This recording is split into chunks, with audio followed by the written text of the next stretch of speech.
welcome to the 95th episode of the Nerdom and Other Nonsense Anime Podcast. Today, we'll be breaking down anime that aired during the 8th week of the spring 2019 season. As always, we include timestamps in the description of the YouTube video and the podcast feed if you only want to hear about one or two specific shows that we're talking about, since we're going to spoil a lot of shit in those shows. My name is Bcom, and my quest to make Leo slip into a coma while watching Sarazanmai is slowly coming to fruition. And once he's in that coma, I'm going to feed him all of the cucumbers and tomatoes he can take. Oh, yeah. Just watch him turn red. Just pull the plug, please, instead. Also with me are Leo and Kat, as you can tell. Woo! We will feed you so much kale, Leo. You will have no idea. I wouldn't wish that on my worst enemy. I know, that's why I picked it. Kale is the worst. It's like fucking frilly and hard to chew, and you can't even make a goddamn smoothie out of it. I don't even think I've had kale. You can make a kale smoothie, or a smoothie with kale. No, I've tried to fucking make a kale smoothie, and that shit does not blend. Maybe you need a better blender, I don't know. Blades. Yeah. It's just like little chunks in your smoothie, and you're like, fuck! Oh, that sucks. You need to try using a food processor next time. Or like a I'm better not doing one. that for a smoothie. Just use spinach instead, like a proper person. Nice. Alright, so there's some nonsense this weekend. It was E3 week, the Electronics Entertainment Expo. Yeah, so they had all the big press conferences for all like the big video game companies except for one, Sony, who just didn't show up this year. I think it hurt them a little bit. I think it probably did. They did have some games that are going to show up on Sony consoles this year that showed up pretty big, like Final Fantasy VII Remake, which had probably the best trailer gameplay thing of the entire E3, in my opinion. That game looked incredibly good. Like, better than I ever thought it would look. It looked so fucking good. But I really thought Xbox did a really good job this E3. I know Leo's going to talk about it. I feel like they killed it this year. Yeah, and like, to me, like, one of the best ways to kill it is to deliver value to your consumers, of which I am one. And so they announced this Xbox Game Pass Ultimate thing. It's a steal. Yeah, it doesn't seem like it on the surface, but basically it's like, Ultimate is combining Xbox Live Gold, which is what lets you play online Xbox games with your friends. Which is, if you buy it for a year, $60. $60 for a year. And then Game Pass is, I had been paying for already because it was a good deal. It was like $10 a month, I think, for Game Pass. To get access to like this big catalog of Xbox games so you could just play instead of having to buy them individually. Which Xbox also added on at their conference that how many more games they have coming to it. Yeah, like and a lot of these a lot of those games are going to just be on Game Pass on their release date. It's not like they get added later or something like with games with gold. Mm-hmm. So that's a big value because it means you don't have to buy those games if you have this subscription. And then they also added into it Xbox Game Pass for PC, which is usually going to be $5 extra on top of it. But it means you can play a growing catalog of Xbox and /PC games on your computer as well. And so that all would be $15 a month, except here's the fucking steal part of this shit. So if you have an ongoing Xbox Live subscription that's, like, say, going to end at the end of this year, like 6 months from now, that directly converts into 6 months of Game Pass Ultimate, meaning that if you were already paying for Game Pass as well, any time on that also converts. I only had, like, 6 days left of Game Pass left, right? And so I had, like, 6 months left of of Xbox Live, and I was like, oh, if I convert this right now, I get 6 months of Game Pass Ultimate, and I don't have to pay for it. Like, the payments I was going to make stop immediately. That saves me $10 a month. That's $60. And I was like, I'm going to pay for Xbox Live Gold for, like, the next 2 years at least. Because they said on their website, you could transfer up to 36 months of Xbox Live Gold or Game Pass into Game Pass Ultimate. So I was like, you know what? I'm going to buy, like, $120, 2 years of Xbox Live Gold right now, and I'm just going to have Xbox Live Ultimate through February of 2022. So that's what I did, which saves me paying for Game Pass for 2 years, which is ridiculous. That's such a huge steal. Yeah, and just to say again, the amount of games that you're able to play is astronomical, and they have done nothing but constantly keep growing. So yeah, exactly, and I won't have to pay for like Halo at launch. I won't have to pay for all these games. There's lots of interesting games they announced, and like it's just for a one-time thing. This is like a hugely beneficial thing if you're gonna buy Xbox Live Gold anyway for the next couple of years. Like you should immediately do this. Like it's a great idea. But anyway, also, E3 was cool though. Yeah. Also, the other thing that they did that I really liked is when they talked about their new console, they specifically talked about frame rate, which is like the big thing now.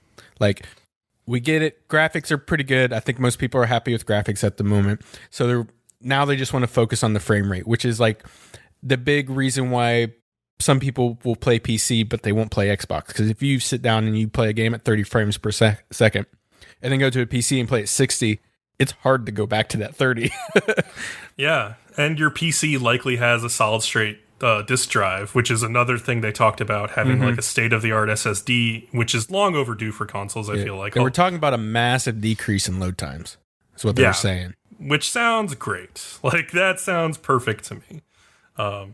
And, like, just given how well they designed the Xbox One X and, like, what an amazingly, like, functional console that is, I have a lot of faith on them for this next one to make it even better. Yeah. Whereas I'm not sure about PlayStation. They sort of talked about doing the same things, but they haven't shown us anything or talked about their vision for like backwards compatibility or anything. And they don't have like a Game Pass thing, like a competitor is either that is going to give me first party games for free. It hurt Sony because Xbox came out and killed it pretty well, and then we have no info on Sony at the moment, which is pretty and bad. The thing is, like, Sony in their back pocket has all of these incredible first party studios working on like The Last of Us and probably Horizon 2, God of War 2. Like, all of those games are coming. We know that. So like it makes sense to have like a PlayStation as well if you can.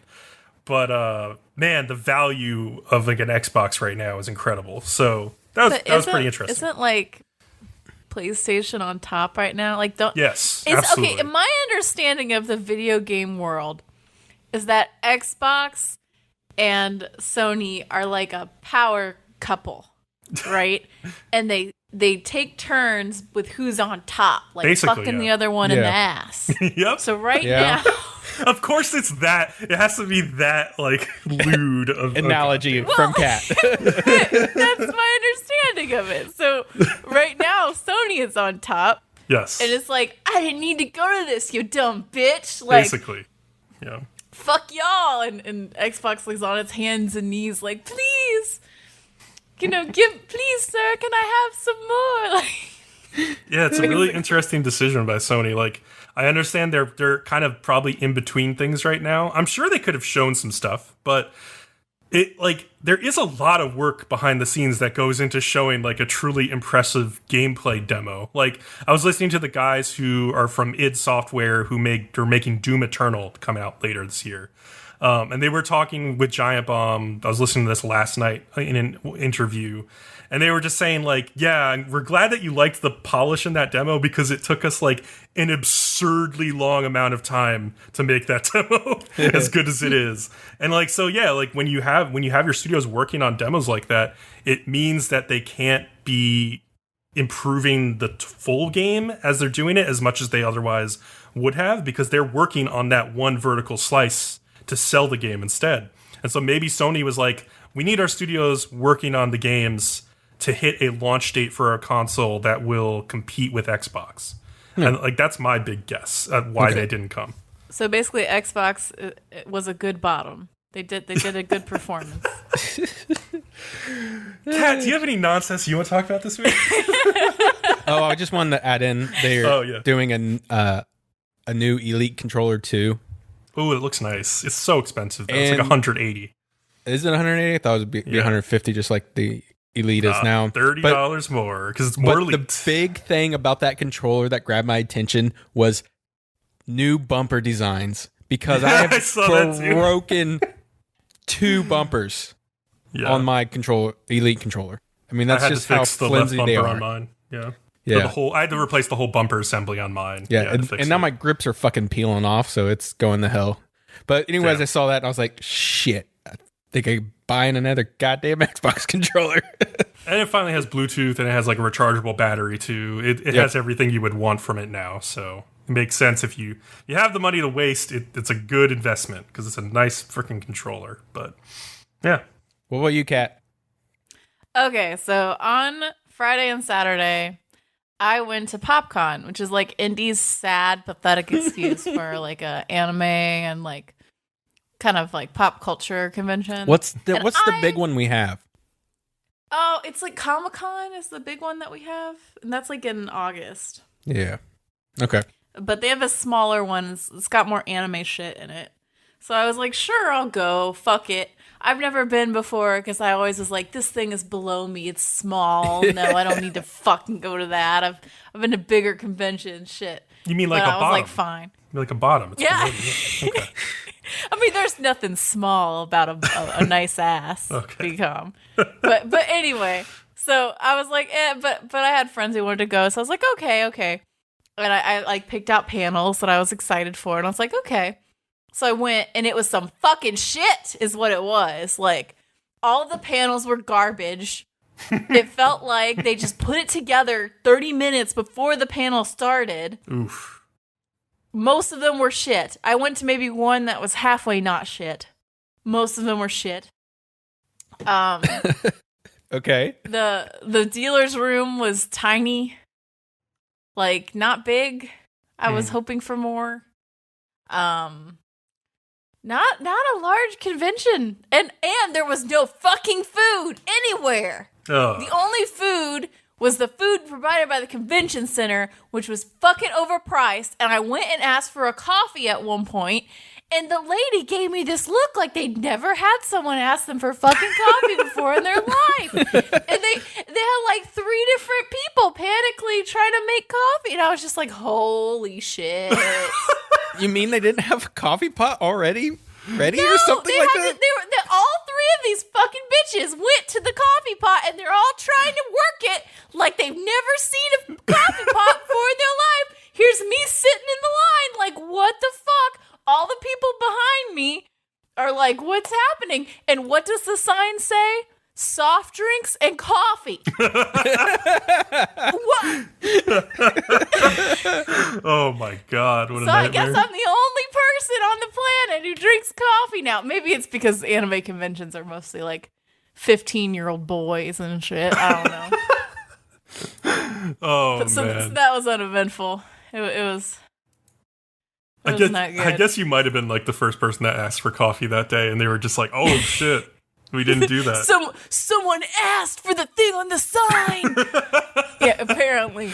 And then I may have a little adrenaline fuel right now because I kind of put someone's ass in a sling at work before I start recording. I think everyone can tell. Legally, I need to say that Kat didn't actually injure anyone at work. No. just mentally injured them. But yeah. So and then on Sunday, I went kayaking with a bunch of friends, and that was fucking fun. So, like, the object, I don't know, Leo, have you ever gone kayaking? I have a kayak. Yes. Ooh. You have a kayak? Wow. Yeah. We should go kayaking. Cool. We should do this. Okay, because, like, I'm kind of a shit kayaker, but, like, the point isn't to be good at it. The point is to get in the sludge, toxic-filled water, because we always do it on the White River, which is just... It may as well be fucking radioactive. Like, they tell you not to actually dip yourself in it, but, like, you're gonna That's get the same river wet. we use, too. Yeah, why the fuck would you go to a toxic river? Because it's the one with the kayak path! Oh, my God. So they're like, don't put your body in it. It's got, like, but the trick is you drink so much alcohol that it nullifies any toxins in the water. So sometimes it's so bad, actually, that they'll tell you, like, you might get a rash all over your body if you dip your body in the water. And, of course, everyone's like, well, we're fucking gonna soak in it for 6 hours while we get drunk off our ass and laze our way down the river because we're so intoxicated we can't even oar right. Wasn't the water a little cold still? It's kind of early. A little bit, but it wasn't bad. Yeah, so we got a trip planned next month. So it was fun. You have to like kind of secretly hide the alcohol because you're not technically supposed to bring it. Just don't open your fucking cooler. That's all you have to do is don't open it until you're on the water. Yeah. so yeah, I got a little intoxicated. We were having fun. And like for me, the most fun part is like you can kind of play bumper cars with people. Yeah, that's fun. Yeah. You can kind of be like, I'm gonna hit you, and like hit them, and they're like, oh, and then they'll hit you. That is fun. It is fun. At one point, someone hit me, and I like lazed to the edge, and there was a big ass branch, and of course I was in front, and it whacked me like right on the side of the head, pretty hard, and I got this cut on my ear. And then the shit. Toxic bacteria water got into it, and now you're dying. And now she's pineapple girl. Well, I actually now I have a fucking ear infection. Perfect. Oh, that sucks. I hate ear infections. We actually go with like a mix of canoes and kayaks, and canoes fucking flip easy as hell. Oh, you never want to be on a canoe in that fucking river. I don't know how people do it. No. Also, all the way. Once they tip over and start filling with water, they fucking sink. Yep. And then everyone has to get out, and everyone's looking at you like you fucking problem maker. And it takes everybody to pull that fucking canoe back out too, because it's everyone so fucking heavy. Get up on the side and put their kayaks up, and they're all looking at you like you're such a pain in the ass, and we all have to drag your canoe out and shake it and get all the fucking water out of it. Don't be that dude. Get a kayak. This has been a Nerdom and Other Nonsense announcement. You gave a PSA last week to teenagers about how they needed to have sex immediately, and now it's this is my PSA corner. God damn it. Just giving you the lessons that I've learned. Before we hear more pointless PSAs, can we please just talk about anime instead? Oh, God. Fine. All right, Leo, tell us about Fruits Basket. Cool, Fruits Basket, episode 8 of maybe 63. That still's not been confirmed, right? Yeah, so it's like it was like one of the English voice actors said 63 episodes. So, I mean, I guess they would know probably, right? If they've been like contracted for it, but I'm so psyched for all fucking 63 of these episodes, and we're gonna keep covering it as you slowly descend into despair. It's gonna be great. Just like I just imagine like episode 57 is Kat, and she's just like screaming at Toru, and she can't even like form words anymore. Sorry, you dumb bitch, stupid motherfucker. And that's just the whole review. There's not even like a synopsis anymore. It's just like, oh, it's a good episode. I've got tears because I can see this happening so easily. Okay, it's episode's called "See You When You Get Back." Long story short, Toru doesn't want to spend New Year's alone, so Yuki and Kyo spend it with her, and they watch the sunrise on the house. Yeah, I mean, it is such. Yeah, that is basically the whole episode. There's very little import that happens between those themes. Like, yeah. Okay, so seriously, Toru is chilling and walking along with her two friends, Arisa and Saki, and they're talking about what they're going to do over winter break. Both girls invite Toru to spend the break at their house since the rest of her family is going to Hawaii without her. By the way, the most important thing about this episode is that Saki looks so cute in that like black coat with that like high like black like I don't know, it's like a Russian style hat. I don't even know. Yeah, I know what you're talking about. Yeah, well, even in the dress she's in later, she was pretty cute there too, with the hair down. Yeah. Creepy but cute. Whatever. Toru refuses, saying that she can't impose on them, which was really weird to me because I'm like, you just are living with 3 other dudes who are practically complete strangers when you first moved in. So what? I don't understand your decision making here. It doesn't. My brain doesn't compute why you're doing this. Whatever. She wants them to spend time with their family. Toru happily helps the pretty boys do some like New Year cleaning around the house, and Yuki suspects Toru just sees life differently, which is why she's always happy and just accepts the fact that they also turn into animals. I'll be honest, the scenes they show just look like they're setting her up to finally snap, and she like murders them all. Like some of the still images are her with like a creepy smile, and you're like, she's gonna I'm next thing I know, she snaps, and I'm picturing her with a bloody knife in her hand. I think you read that slightly wrong, but I can see why you got there. She is hiding emotions, but not those emotions. Somebody could have re-edited that episode and totally make it look like she's going to snap, because then there's the one later on where she's standing in the doorway and she's like doing the slow wave with the big smile and the sad eyes, and I'm like, what the fuck? I would love Toru, who has a psychotic break and just kills everyone. That would be amazing. And then it's just constantly cleaning their blood off the floor and smiling the entire time. I love cleaning. They finally kill her because she's too much of a dumb bitch. She's easy to outsmart. I hope you guys can explain why she asked, though, to stay over with them, and then because I'm like, doesn't she still live with them?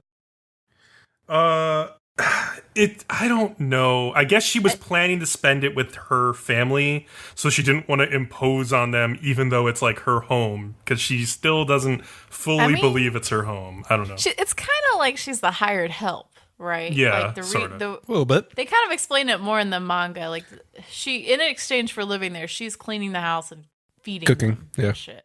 So it'd be kind of like your maid being like, "Hey, can I stay here while you guys are out on vacation?" So, like, it is a little bit of an ask. Yeah. So, Yuki and Kyo both don't want to go back to Soma Estate for the New Year celebrations, and eventually get convinced by Toru because she thinks it's great that they'll get to see their parents again. And then the guys are also internally feel bad for her because she will never see her parents. She also excitedly claims she will watch over the house while they were gone. She's just like way too happy about this. I get annoyed with that shit. Like, if you don't have pets, no one needs to house sit your house. What is going to happen to your house that someone is going to prevent by sitting in it? Especially in Japan. They do have pets. They are the pets. Okay. As the guys walk to the estate, they run into Saki, who informs them that Toru has never had a New Year where she didn't spend it with her mother, and it's sad that she's going to spend this one alone. And then Yuki and Kyo both freak and run back to the house, find like Toru like gently crying over a photo of her mom, and then they just kind of collapse in relief, and also because they ran forever. Wait until like they got on the fucking bus. As soon as they leave the house, she's like, "Well, it's time to take out this photo and cry over it for a while."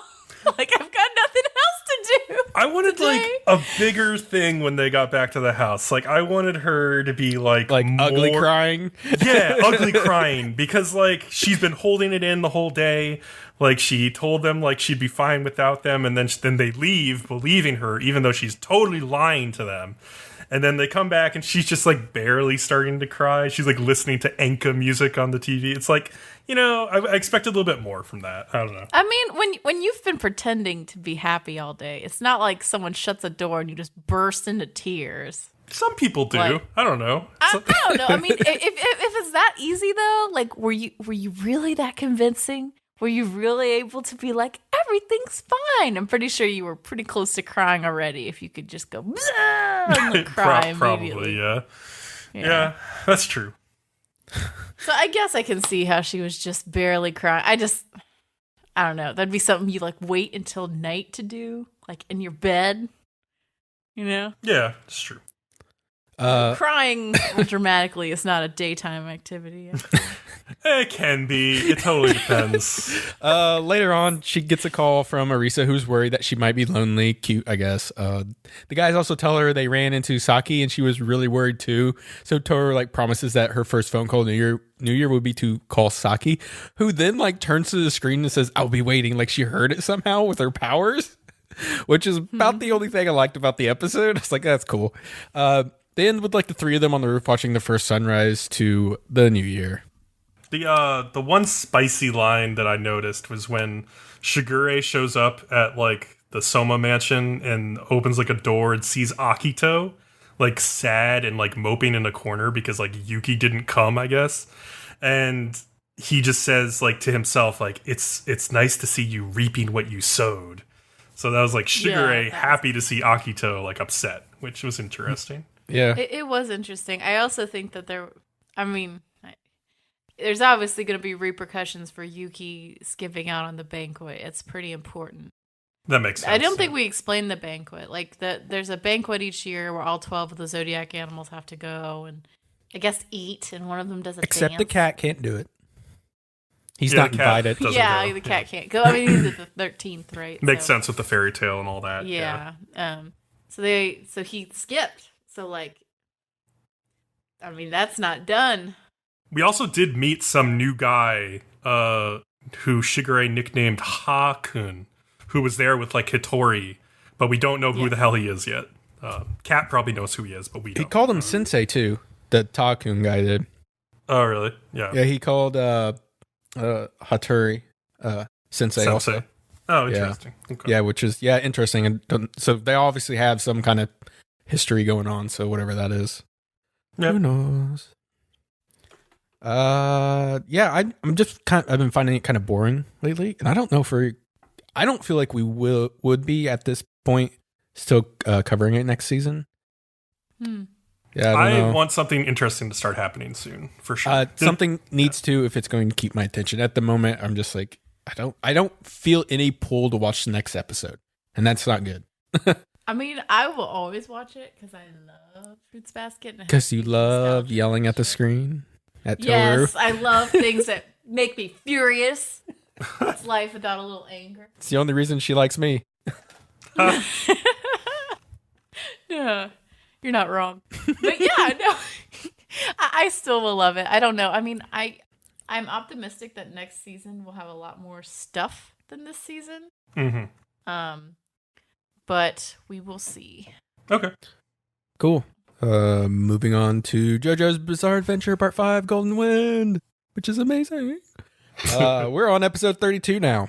Green Day and Oasis Part 3. The final part. The final episode for Seko.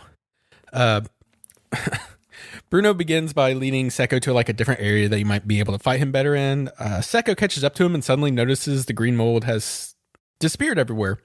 And that's when he finally checks the second voicemail he had, and it's Gigolata, who says he has taken a hit to the head and that they're going to the Coliseum to meet somebody that knows how to defeat the boss, and he needs to go there and find out who this person is, and da-da-da-da.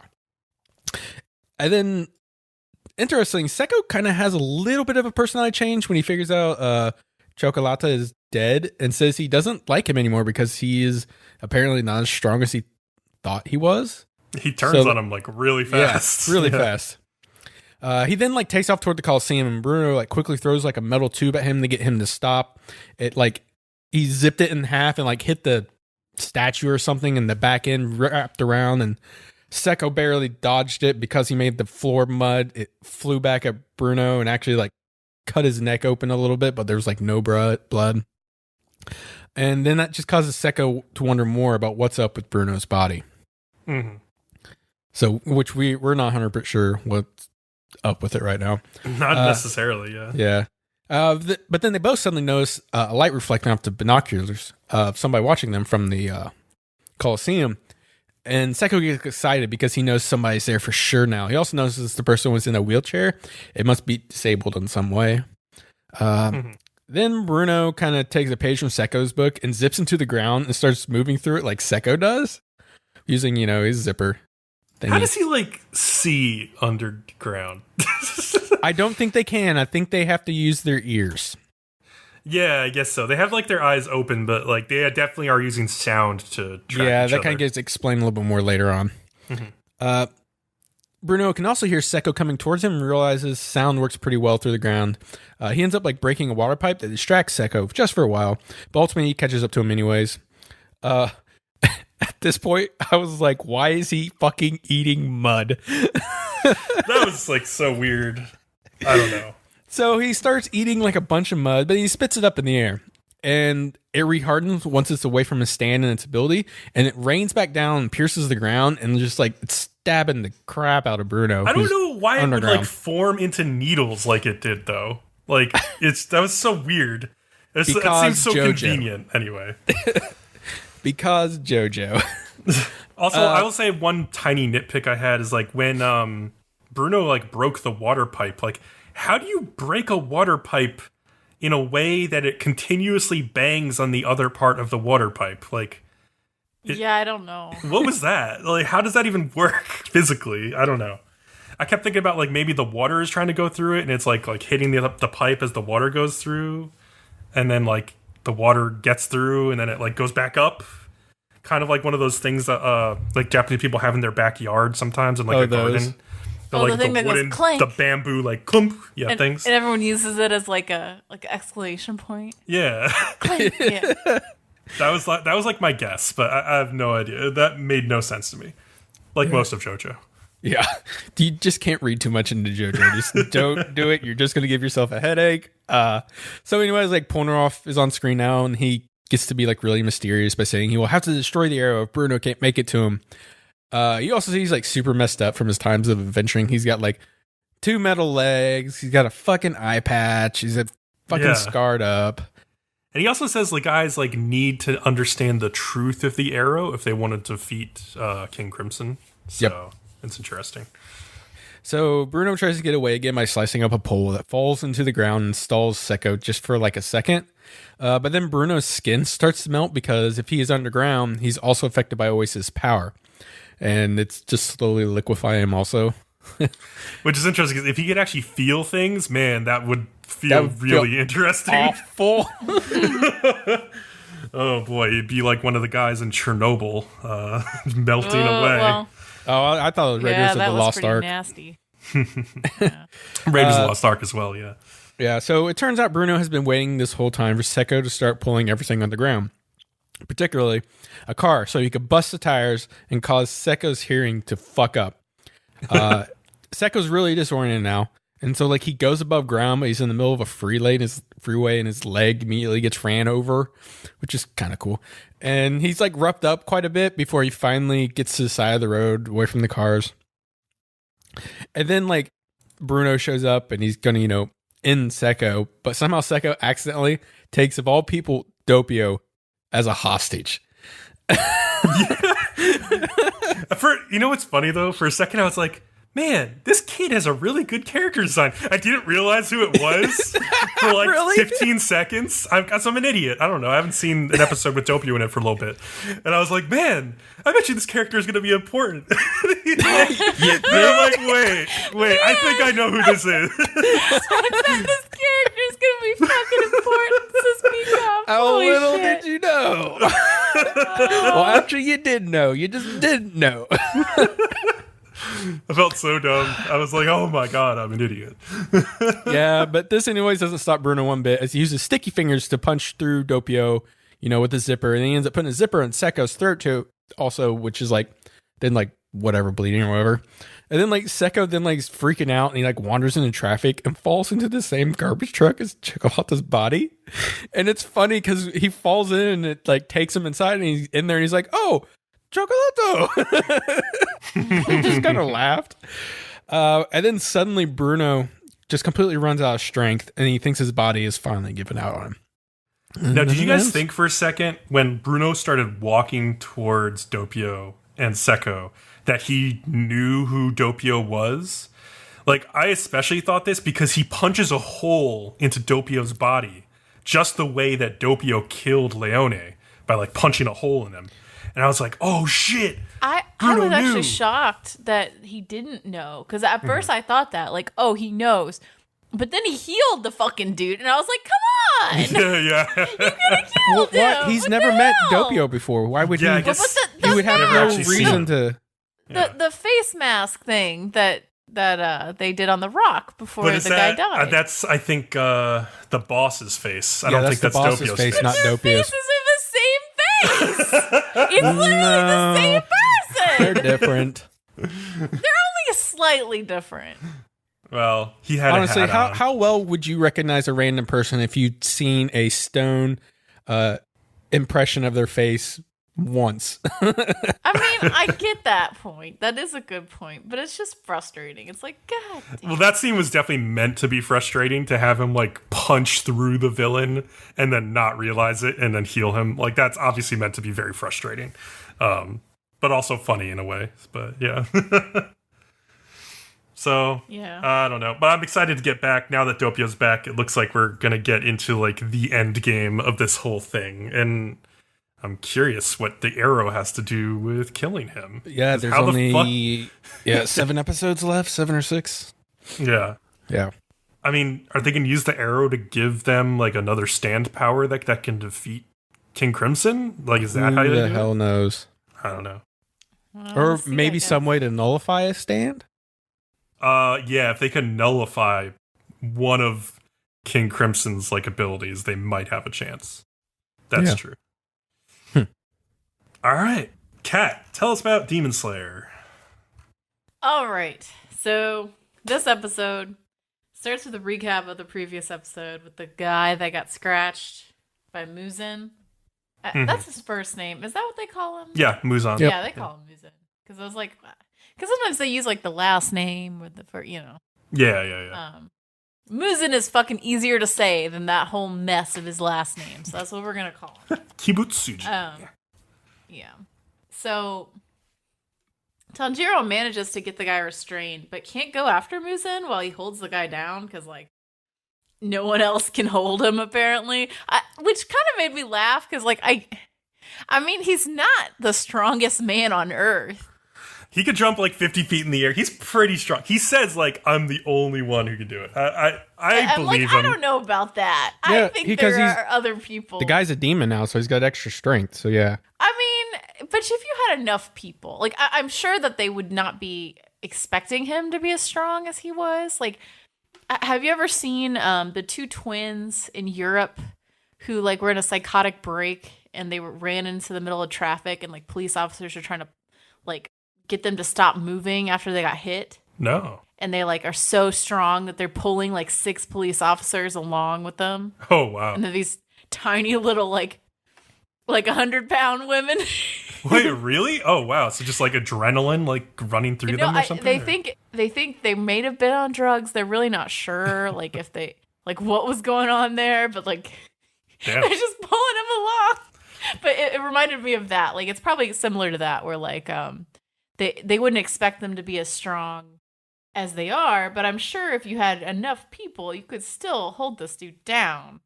So it seemed a little cocky to me, but I get it. I get what he's trying to do. He wants to be safe, so yeah, he can't go after Muzan. And he's like, "I'm gonna find you, motherfucker! Like, no matter where you go, every move you make, every breath you take, I'll be watching you." Well, you know. He does one of those. He's got to get his revenge someday. Yeah. And Tanjiro starts to have issues with the police wanting to take the man away, which would be dangerous. Then a woman comes with this power called, like, enchanting blood, I think is what they call it. Yeah, her blood smells real nice. Well, I don't know if it's a smell. It just, like, makes all these colorful patterns appear when she cuts herself. That's very enchanting. First of all, it's a very emo power to have. Like, oh, every time I have to use my power, I have to cut myself. That's very emo. Also, it is very colorful. Like the animation department went way overboard with whatever the fuck they did to make that. It was cool, yeah. It was very cool. And the police were like, "What's happening? There are patterns everywhere before my eyes. I can't see." And they get away.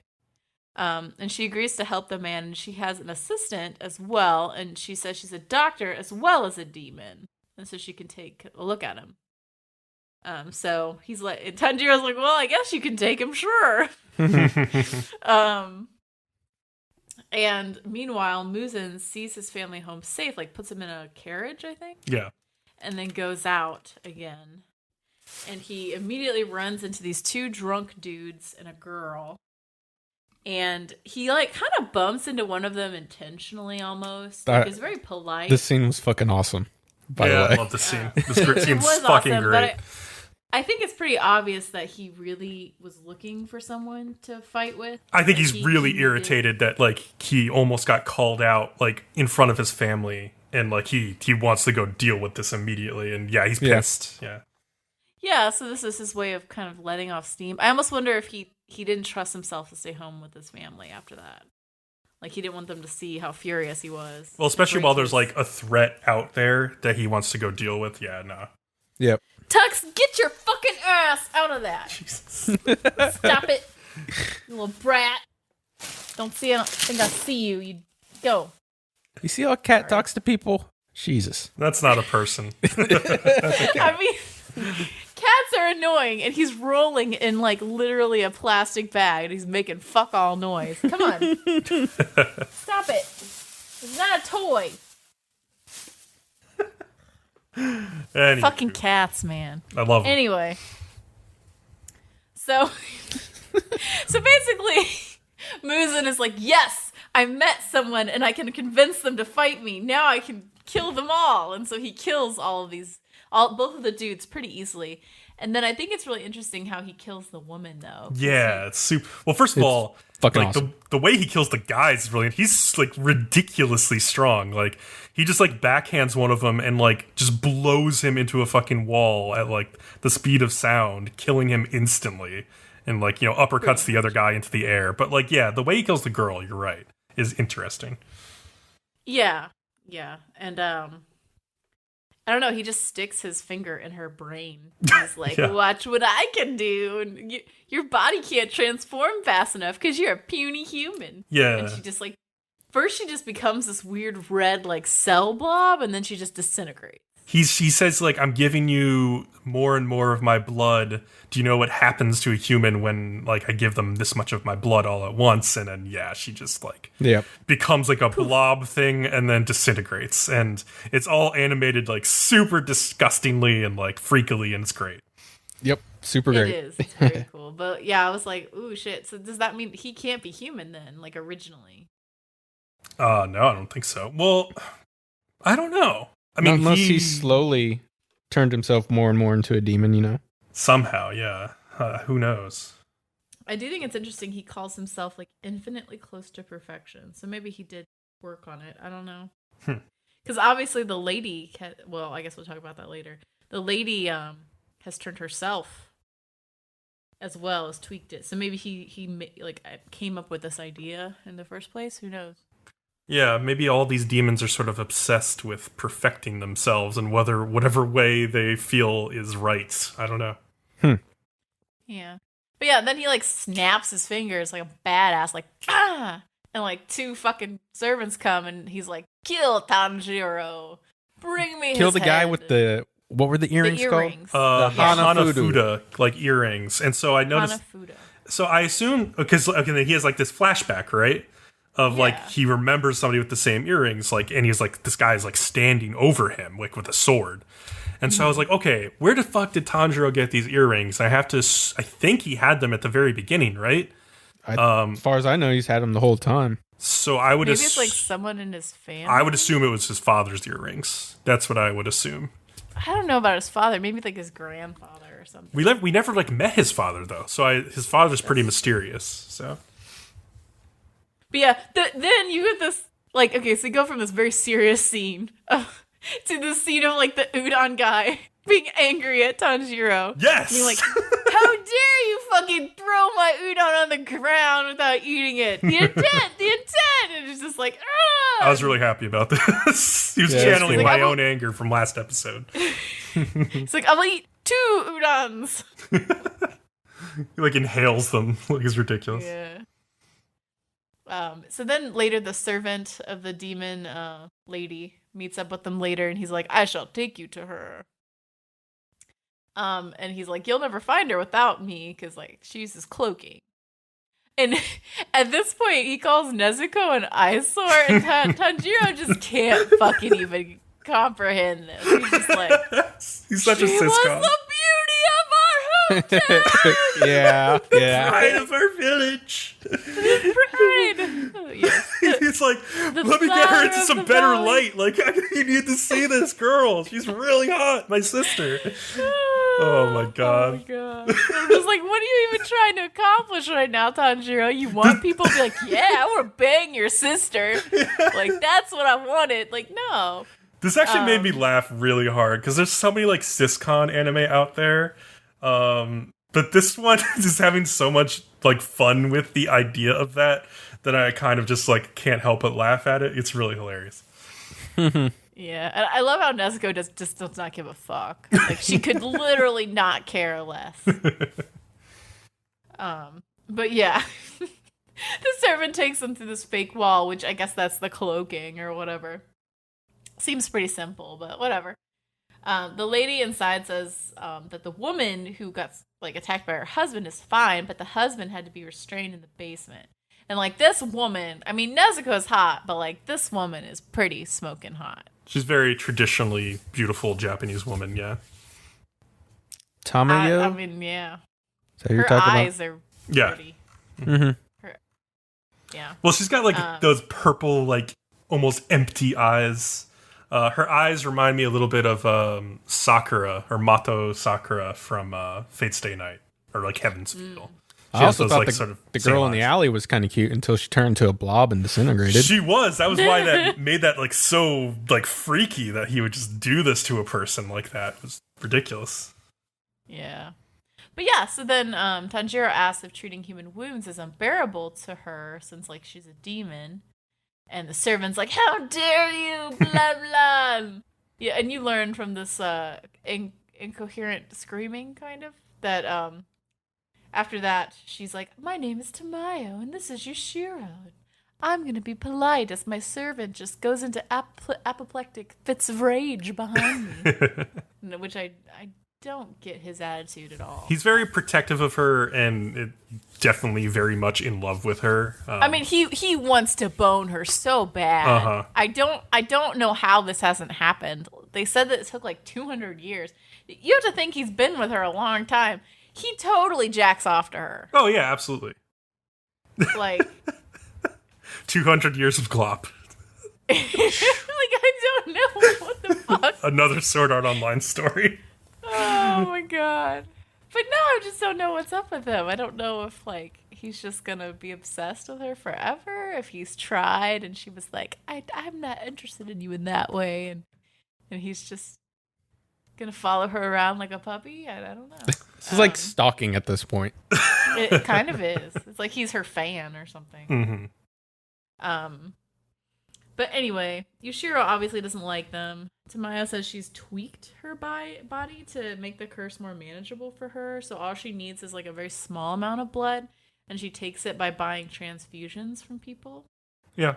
Mm-hmm. Which is, I mean, that's and I don't get why Tanjiro is so obsessed with curing his sister when really he could just ask, like, can you do that to my sister so that she doesn't have to kill people?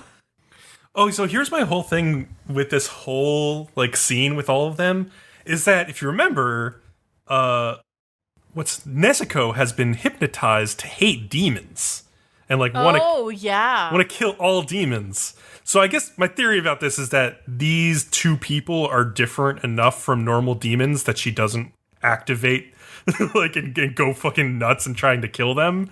Probably because they literally smell different. Like even Tanjiro says, because they don't eat as much blood. They smell different to him, so she's probably seeing them differently also. Yeah, for a second I thought that was a plot hole, and I was like, okay, no, they're pretty different for demons, so she's not going to go apeshit and try to kill them immediately, I guess. So, but yeah, I was wondering about that as she was just like laying and rolling around on the floor and kicking her legs up in the air throughout these scenes. And like how, I mean, what do they want us to think of her? Why would they do that? Why would they be like, look at all of these cute scenes of her on the floor. Ooh, isn't she cute? Isn't she like a child, but somehow not like a child, so you can sexualize her? And just like, Yep. You nailed it, Kat. You fucking nailed it. You said everything I wanted to say. No, yeah, exactly. They're just like, she's like a prop, basically. She's just a moe prop at this point. Look, we're going to show off her gag to full effect. Oh, no, it was the legs this episode. Oh, yeah. They showed off a lot of legs. Also the framing of like her face. I'm like, yes, reminded once again that she can't talk back to you. So she's the ideal woman. I did like how Tanjiro, when he was trying to prove how beautiful Nezuko was like, no, we'll just have to take off this muzzle. Can you behold my sister without her muzzle? Like, you won't be able to. God. And I was just like, well, Tanjiro, actually, if you've seen Twitter or DeviantArt or anything lately, you'll know that people are really into the muzzle, so don't worry about it. She looks gorgeous with it. People are very into it. Yes, people are very into the idea of a woman who literally cannot speak at all. Cannot have opinions of her own. Stupid fucking cat! Get up! He wants to step on my laptop. He's being a pain. But yeah, so at this point, Yushiro apparently, she tells them, can get off on even less blood. Because I guess Tamayo turned him into a demon, not Muzan or whatever. Yeah. Mm-hmm. Which is interesting. Because this is the first we know that anyone but Muzan can turn someone into a demon. Yeah, so they made a distinction, like, he's the only one who can reproduce demons, but she could transform someone into a demon over 200 years? I guess. I don't know. I guess he can, like, instantly make demons, and she can't do that. Like, it takes, like, a really long time. Something like that. Yeah. Yushiro just keeps, throughout this whole conversation, attacking Tanjiro, and I'm just annoyed by that. It's not a funny... I mean, it was funny maybe the first time. Mm-hmm. He asks Tamayo if there's a way to turn Nezuko human. And like I said, he seems obsessed with that, because to me, she's very strong right now. She can help him. Yeah. Mm-hmm. Why not just... She's going to live forever. Why not just leave her as she is? She's not killing people. Because she's not the same person as she was before. Yeah.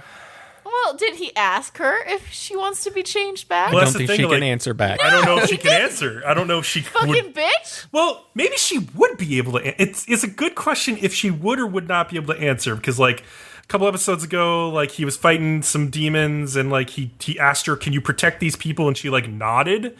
So like there's some form of like consciousness there.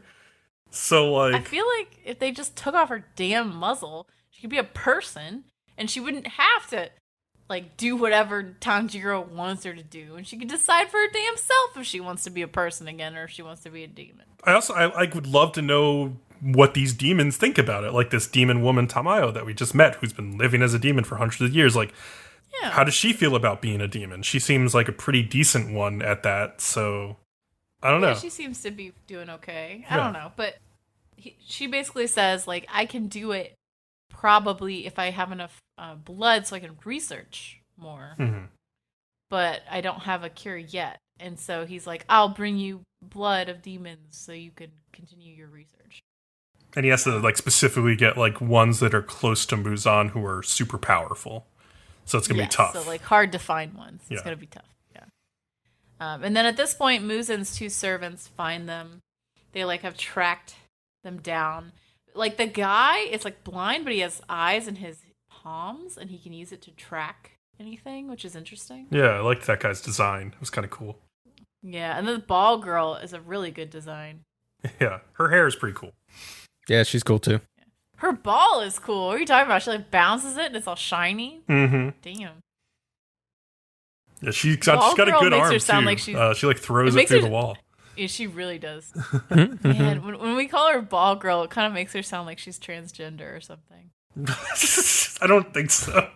When you call her ball girl, I thought she was like one of those people at a baseball game that stands on the sideline and like gets balls, a foul balls. Yeah, that's she's a better. ball We'll hog. That's a your mom's house reference, by the way. Anyway, what do you think of this episode, Leo? It was a fun episode. I think it was okay. It was a good setup for the next episode, which I've already seen, where all the action happens. So, cool. There was a bunch of action this episode, honestly. Ready but for that one. Okay. That'll be interesting. Cool. How about some Dororo? Speaking of action, there was some pretty decent action in this Dororo episode. Mm-hmm. Not bad. You know what? Dororo could be a JoJo thing. They're like, Dororo! We've definitely made this joke before, but I'll let it go. Yeah. Oh, yeah, it was a while ago, though. Oh, man. See? That's so long ago. I forgot. Episode 20, the story of the Nue. Well, the first thing I noticed in this episode is that Hyogo is alive. I remember Kat being like slightly confused at like whether he died at the end of that other episode, like 2 episodes ago. They show him like knocked out, or as Kat thought, possibly dead, and then you just start this episode and he's up and he's fine. It's just like he's like totally what? fine. Yeah, that was dumb. Yeah. That was dumb. They should have been more like, and then we were able to cure him and he had a concussion or something. Something, yeah. You don't just go, and he's fine. Like, they at least could have given him like a bandage for his head or something, I know. Literally anything would have been enough, yeah. Taho Maru is checking out the villagers with his 2 very much alive bodyguards and is just like finding all of them devastated and almost everyone in them is dead. Because of locusts. Locusts and like the they harvest. say rats eating the crops and all kinds of stuff. He does come across one alive guy who is like holding his son and asking for food. Tahomaru gives him some, and he says he will help them since these are his lands, blah, blah, blah. Dororo and Hyakkimaru have moved on to the next area with the demon and stop to have some lunch. Dororo explains what the seasons are, and Hyakkimaru says he wants to hear more of her stories. And they get interrupted by a samurai who says he's also there to slay the demon, and his name is Dice Spot Sabarota. That was an interesting name. It's like Dice Spot. It doesn't really like play any role in the rest of his story. It's just a weird name. Yeah. Apparently he has been hunting the demon for 6 months because it ate his ma, as he says. Mm-hmm. He also has like 3 big, large claw marks across his chest from the demon. And he leads him to a spot where the demon comes to on certain days, and today is one of those days. The demon turns out to be like kind of like a chimera. And Chimera, I usually say. Chimera, yeah, chimera. And, you know, Hyakkimaru starts to attack it. But then it turns out Saburota, he's a weird, his whole name's fucking weird, is actually on the demon side, and he feeds people to pass through the area. He does this because when they plead for help, it makes him feel whole again from the loss of his mother. Basically, he just went fucking batshit crazy. It's very similar to the shark guy, though. I just realized. I thought about the shark guy, too, yeah. Yeah, it's a very similar type of deal where he hasn't really made friends with this chimera the way the shark guy made friends with those sharks, though. It's a little bit different dynamic, but yeah. He's still feeding people to it. They both are feeding people to them, yeah. Yeah. Hyakkimaru has to save Dororo from the snake tail, and like it causes both of them to fall down the cliff in like a rock slide. And then we go to Daigo, and he also has something going on at the Hall of Hell because one of the statues, turns out, has a heartbeat every once in a while. So that's interesting. He also remembers what his wife told him about one of the demons not being able to eat a part of the Hyakkimaru because of the goddess of mercy, which will probably be more important later on. Dororo and Hyakkimaru survive the fall, but Dororo has her arm trapped in the rubble, and they have apparently opened like a fissure in the ground for like a hot spring to start filling up this dip they're in. And Hyakkimaru tries to help, but he's basically useless because he doesn't have hands to grab on the rocks to move them, and when he tries, like his prosthetic starts to break and shit. I like this because like a lot of the episodes focus on ways when like Hyakkimaru is gaining his body parts back that he's actually sort of getting weaker. But this was like a great example of when his prosthetics are weak in their own ways, and like he can't even save Dororo from just like a rock because his prosthetics aren't strong enough to allow him to do it. Yep. Yeah. Which plays, I think that plays a big role in his like decision to go fight this chimera at the end of this episode. Yeah. Oh yeah, changes up pretty quick. The little pool starts to fill up faster, and Hyakkimaru desperately tries to move the rocks as Dororo does go under the water. And it looks like Dororo's time is up, and Hyakkimaru is just like freaking out. He's like literally starting to bang his head on the rocks, just trying to get him to move. Mm-hmm. And then Biwamaru shows up and uses his blade as like a wedge to move the rocks and get Dororo out just in time. This is when Hyakkimaru runs off to take out his frustrations basically on the demon. And Saburota also thinks back to the day he was first attacked by a demon. In his panic, he accidentally cut off his own mother's hand that was like clinging to his back. I want to talk to Bihimaru for a minute. Like, why does he keep showing up whenever they need him? Like, is he following them? Like, I guess he's feels just, a little too coincidental. He definitely feels like he's very interested in Hyakkimaru because he realizes that he is potentially losing his humanity slowly.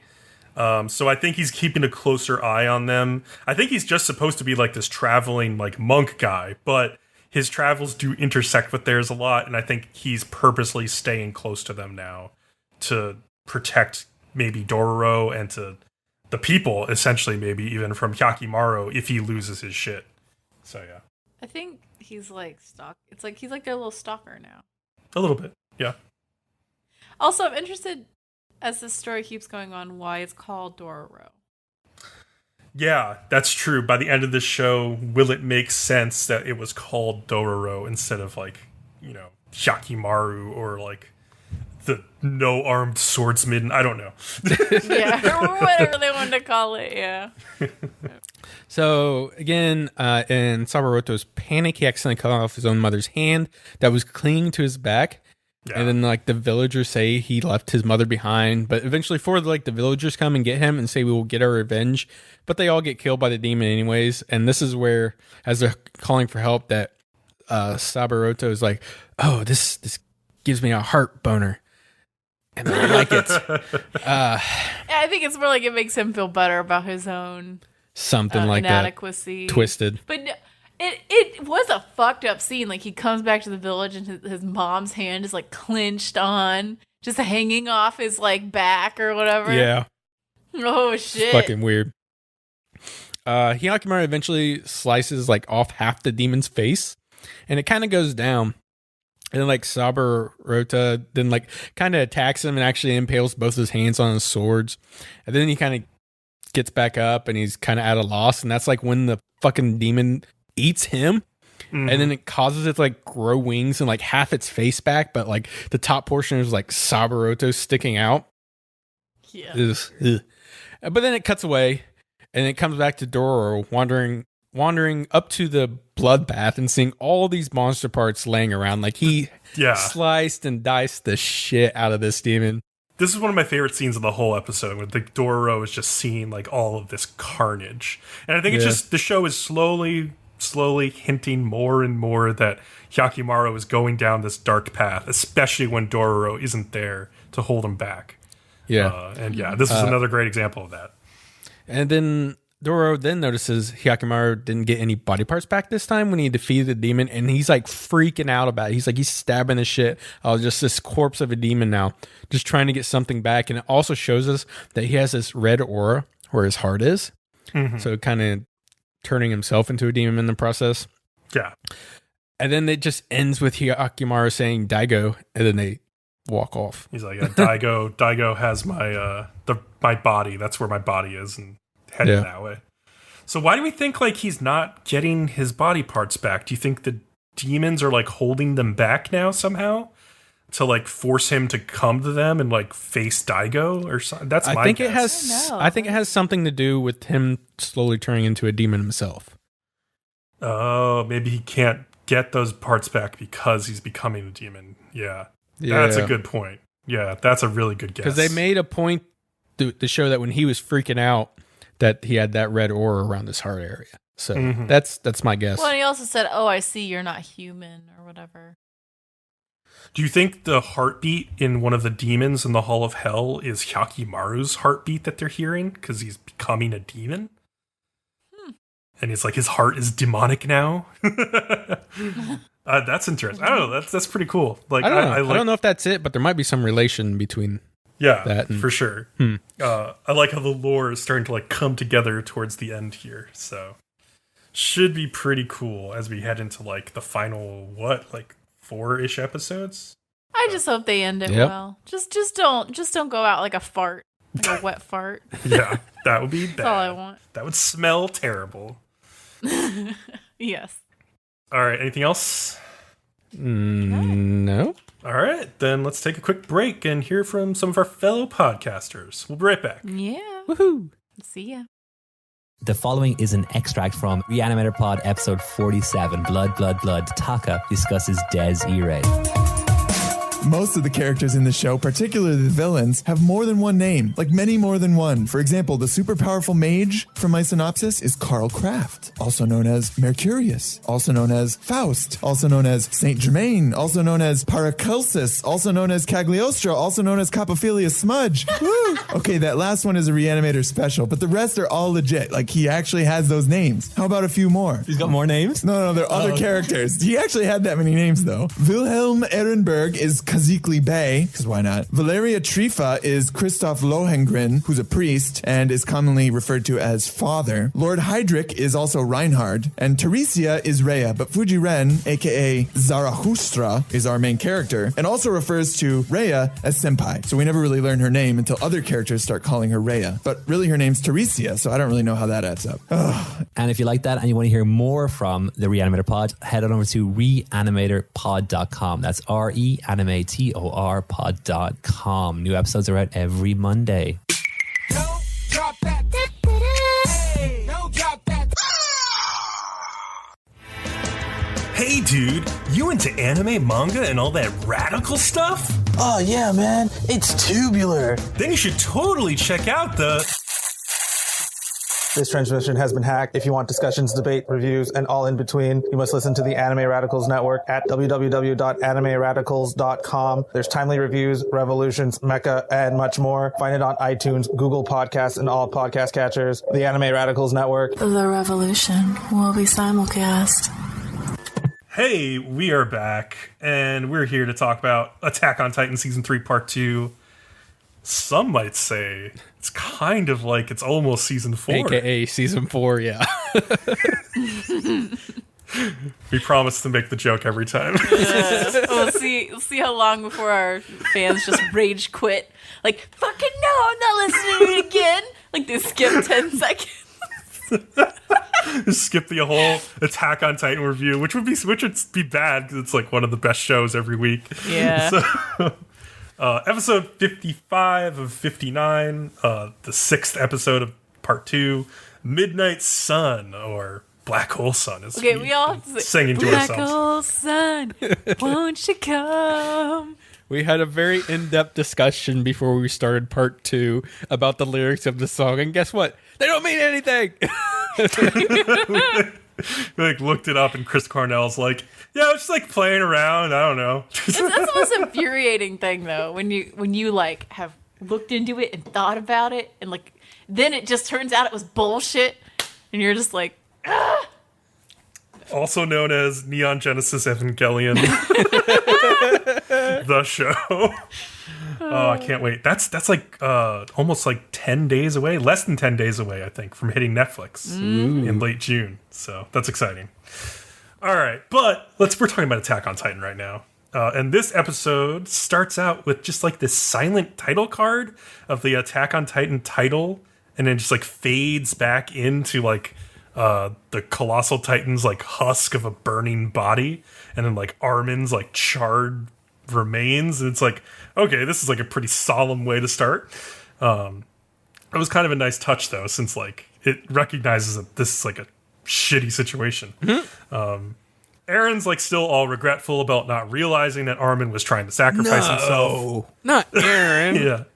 Yeah. God. Aaron finally realizes what's going on, and yeah, he doesn't have much time to think about it though, because he's approached immediately by that like dog-like titan carrying War Chief Zeke on its back. And he looks at Aaron closely and tells him, "You look nothing like your father." And Aaron threatens to kill Berthold if he comes any closer. He has like a blade to his neck. And Zeke proceeds to tell Aaron, I can empathize with you.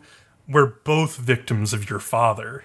And that Aaron's been brainwashed by him. And Aaron's like, huh? Like, So are we like, what the fuck are you talking about, dude? Yeah. But of course we can't find out anymore because Levi appears atop the wall and he's like finished slaughtering every fucking Titan beyond the wall to get back here. Yeah. And they're all like charred remains of skeletons. And even Zeke's like, really? Really? Like, seriously? Come on. Dude, he's like, Come on, cut Levi. me a break. And Zeke just tells Aaron, I'll be back to save you one day. I'll be back. Yes. I had to say that. I'm sorry. Levi gets down to Aaron and is like, give me your blades, give me your gas, I need to go after him. And just as like Aaron's taking them off, he hears a little cough from behind him. And it's Armin, still alive, baby. I was so fucking angry. You can't do shit like that and then just bring the character back like nothing fucking happened. Bullshit. Well, it is pretty bullshit. He had a really great death scene. Like, yeah, you can't have it both ways. You can't do this fucking, oh, it was so great, it was a good death scene, and then just fucking and self-sacrifice. Well, that was nothing. That was nothing. This is why I wasn't impressed, because I knew they were gonna pull some shit like this, and I wasn't gonna fall for it this time. But I do think it's interesting how they handle it this episode. So let's get into that. So well, I will say though that Armin if it was bad enough to char the outside of his body like that, then he surely destroyed his lungs in the process, because that's what happens with a lot of people. Like, if it's not the smoke inhalation, they were at one point in such a hot part of like the house or whatever that like they fucking sear their lungs. Don't they get sometimes? Don't the lungs pop kind of like balloons too? It can get pretty nasty. Let's keep it I've heard that about fire victims, that sometimes their lungs just pop like balloons. Oh wow, that's crazy. So, meanwhile, Hange is off. She's interrogating Reiner, and she has literally cut all of his limbs off. Yeah, which they have to do as precaution. It's okay, but man, it killed me because it's funny because she goes, "Oh, before we cut all your limbs off, oh, you just tried to grab for this," and I'm like, "Hange, you are the most fucking brutal person I goddamn know. What the fuck? Who says that?" Hange, the best girl in Attack on Titan, says that. Why don't you just fucking make a shrine to her, Bcom? I should. Damn, I need a Hange figure. Fuck, did they make one? I was gonna say I should get pillow. one. Oh, they make a pillow of everyone. You can. Well, I don't need a pillow. No, we're getting you a body pillow. This is what we're doing. Okay. This is what I want from a Hange body pillow. Okay, I want her to look exactly the same on both sides, same state of dress, like in her scout. No, shut up. In her scout uniform, the only thing that's different is on one side she has her goggles on. You want to fuck a goggled Hange?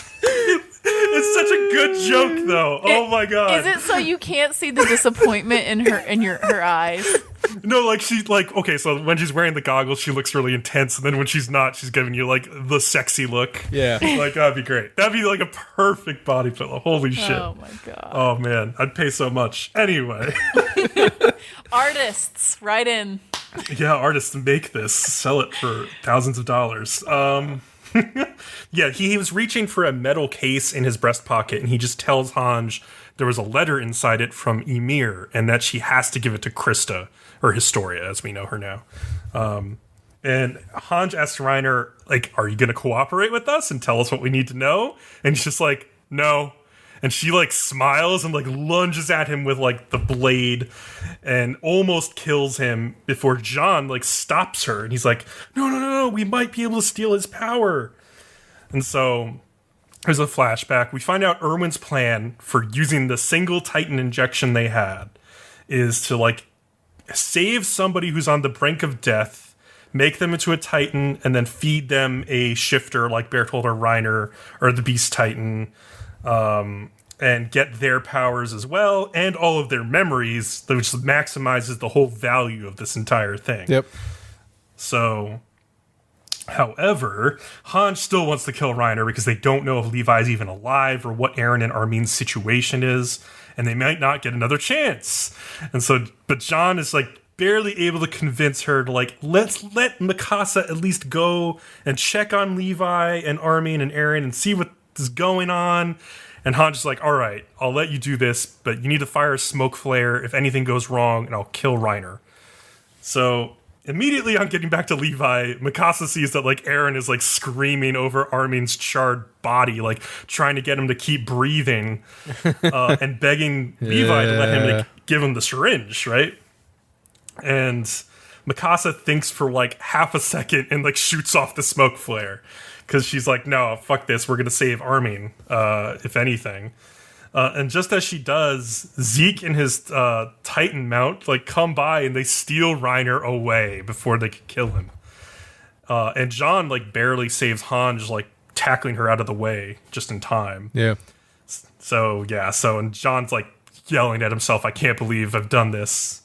And so as Levi is about to hand the injection to Eren, that recruit, I think his name is Flock, they say it a bunch in this episode, who complained a ton at the battlefield, shows up with Erwin slung over his back, saying he's just barely alive and they should give the injection to him. Yeah, and they're like, his insides are like a mangled mess and like fucked up shit like that. But of course, like, Armin is like totally fucked up too, so it doesn't really matter. Like, they're both on the verge of death. But now Levi has a choice to make. And he makes it pretty quickly, actually. He tells Eren, I'm going to revive Erwin. And Eren gets pissed. And, like, Mikasa, like, pulls out, like, her blades. But Levi's just like, no, like Erwin is the one who can save humanity. I have to revive him. And Eren tries to grab the injection away from Levi, and then Levi just like punches him so fucking hard, like bitch slaps him in the face. He deserved it. Yeah. And then like Mikasa then like jumps on Levi with her blades and like pins him down. I guess she's able to pin him down because he's lost a lot of his strength, like fighting all these titans and everything. But Levi just tries to convince her like we need Erwin's talents to save humanity, and Eren then goes on a rant about all the ways Armin has saved them with his like smarts and everything, and how he's truly the one who will save humanity. There was a lot of good points in there. Yeah, like they go on, and then so Flock has an interesting argument as well. He's like, Erwin's plan was to suicide the entire scout regiment into the Beast Titans boulders so Levi could take him out. And Flock has realized this now, and he's like, I wanted to like put Erwin out of his misery on the battlefield and just end him for doing this to us. But then I thought he should experience some like pain for having done this to all these people. And then he was like, no, but I realized that we need a demon to destroy the Titans. And so if I survived, maybe my role here is to revive this demon who led us to destroy the Titans like this. And that's the only way we'll save humanity. And so, like, Flock is about to attack Mikasa to get her off Levi, and then Han shows up and grabs her from behind. And she also tries to explain how much they need Erwin, and it eventually ends up, like, impressing on her, like, how much she's lost, and how many people, like, Hange wishes she could bring back, and she especially thinks of, like, Moblit, who, like, saved her by shoving her into that well and sacrificed himself to save her. Yeah, that was cool, because we didn't know how she survived until now. Yeah. Oh, really? I didn't realize that. Yeah. And so, but knowing that Armin doesn't have Erwin's like leadership or experience, like even if he is smart, those are things that he doesn't have and that they need. So Eren, who we find out had half of his teeth knocked out of his mouth by Levi's punch, He deserves tries like, yeah, he does. And he tries like one last time to express like why Armin is different. And he talks about how he wanted to visit the sea. And at first I started to roll my eyes because it's like, oh, the fucking sea, who cares? But then it's really about how he's not just all about fighting. He's about something beyond that, something like they want to strive for, like something to live for after the fight is over. And Eren's like, my head is constantly just filled with thoughts of hate all the time, and Armin isn't like that, and he's the one who could actually save us. So Levi tells everyone to get the fuck out of here. I'm going to make this decision. I'm going to feed Berthold to Erwin. And so everybody gets dragged off who was like protesting this. But when he's alone on the roof, Levi starts thinking about everything that's been said, and also about how Kenny told him that people needed to be almost drunk on something to keep moving forward. Like they needed something to believe in, kind of. And when he thinks about Erwin, he realizes this guy's done. Like, they've asked him to be a demon for so long, and he had basically resigned himself to death in his final moments with Levi. Mm-hmm. And even as he goes to, like, try to administer the Titan injection to Erwin, like, Erwin's hand, like, slaps his hand away. And then he's, like, apparently he thinks he's talking to his father, his teacher, because he says, how can we know there aren't more humans outside the walls? It must be the question he asked long ago and always wanted to understand. Probably why he wanted to go to the basement, for all I can think. It's that sweet porn stash collection, man. And so Levi gives the injection to Armin instead, and then we see Berthold like screaming for help. Do you remember we were talking when I was finishing this, and I went, whoa, and you're like, stop it, don't tell me anything. That was that's what made me go whoa. It was Bertolt screaming, no, help me guys, and then just Armin's tight mouth just crunching down on him. I was like, holy shit. Yeah, that's what did that. Yeah, that was pretty brutal. Screw Berthold, though. He's such an idiot. He always thought he was fucking genius, too. That always annoyed me. I'm like, you're not that smart, dude.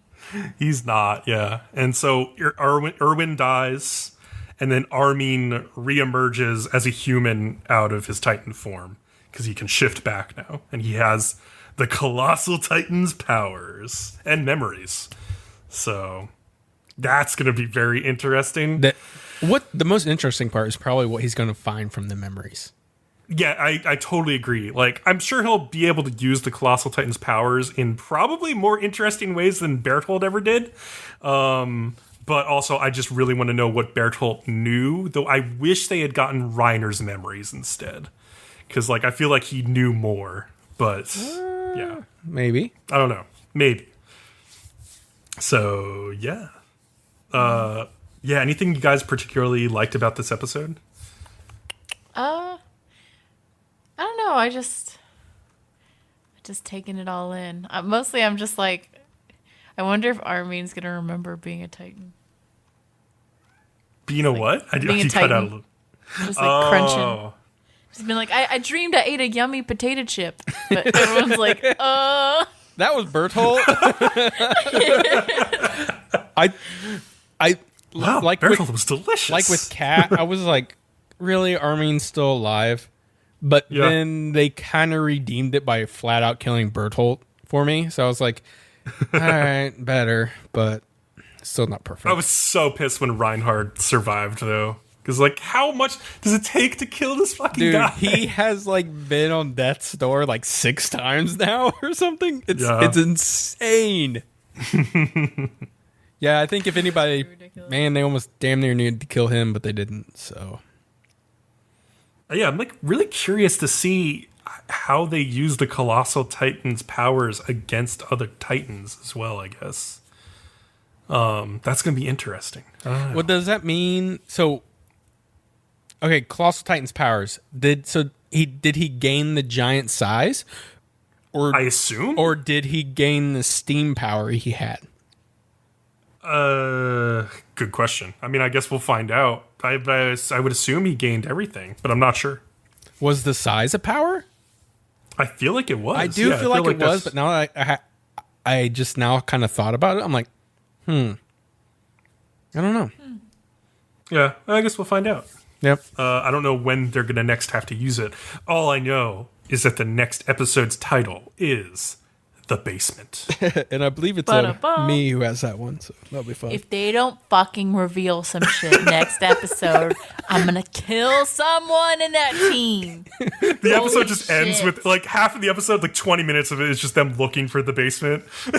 And then the last scene is them opening a box, and all you see is their shocked faces, and it cuts off. And then the next episode focuses on, like, the Capitol and, like, Historia for some reason. No, they do a flashback.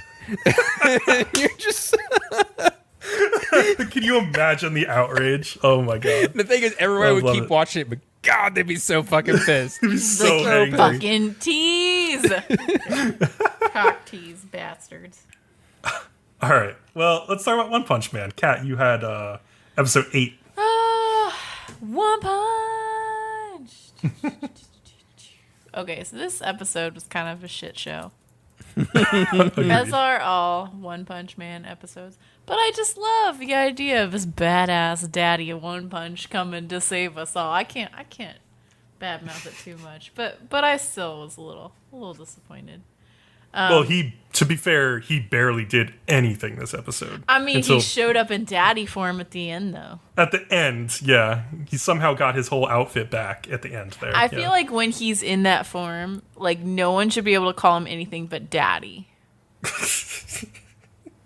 So weird. He doesn't come off to me like as like a father figure at all.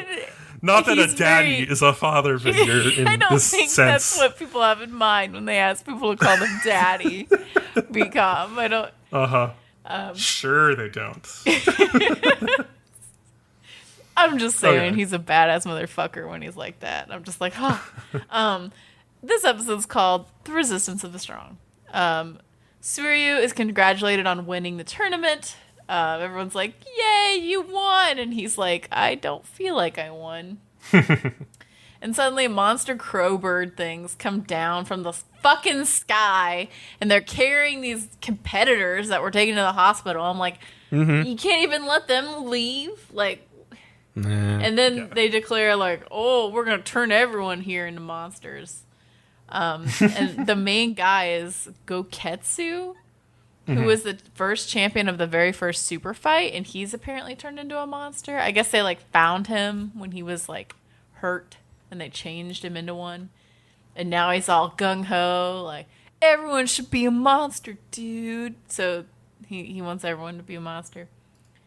So he gives them this option of either become a monster or die, and he throws a bunch of those fruit things on the ground. Fruit things? They look like pulsing fruit. Like if a fruit like was living. Like a monstrous pomegranate or something. Yeah. Like the fruit of evil. I guess that makes sense. But yeah, so apparently they talk in a monologue about how they have some plan. I guess the whole idea of this is recruitment. Yeah. The Nazi guy takes one, and like he changes into this demon thing. And I was just like, oh man. Some of the rest take them and some don't. Sirio asks if the hot girl will date him if he scares this guy off. Priorities. And she's like, sure. And he's like, oh, I'll do it then. And he beats the Nazi guy, who I'm thinking of renaming Devil Man because he reminds me of like, Devilman Crybaby or something. Yeah, he's red. He's got those horns. Like, sure, yeah. Yeah. But then he says some bullshit about how like he wants to change everyone in the world to be exactly how he wants them to be, and I'm like, nope, back to Nazi man. That's a very doesn't like the Nazi devil guy try to like sort of like jab his horns into Suiryu's chest, and then like Suiryu just flexes. He flexes his pecs. He's like, oh, look at my pecs, dude. You can't match this. Like, it's too strong. It was pretty ridiculous. The rest, he refuses the fruit, and Goketsu starts fighting Sirio when he refuses it once he's beat the devil guy. And I guess it's all just because he doesn't want to be ugly, which is so weird. And then, okay, they have a scene where Garo is fighting Dog Man. Yeah, like the Watchdog guy. And I was like, what are you doing? Dog Man is like the lamest of all the fucking heroes. He's super strong, though. He literally wears a dog costume. He's like a 40-year-old man.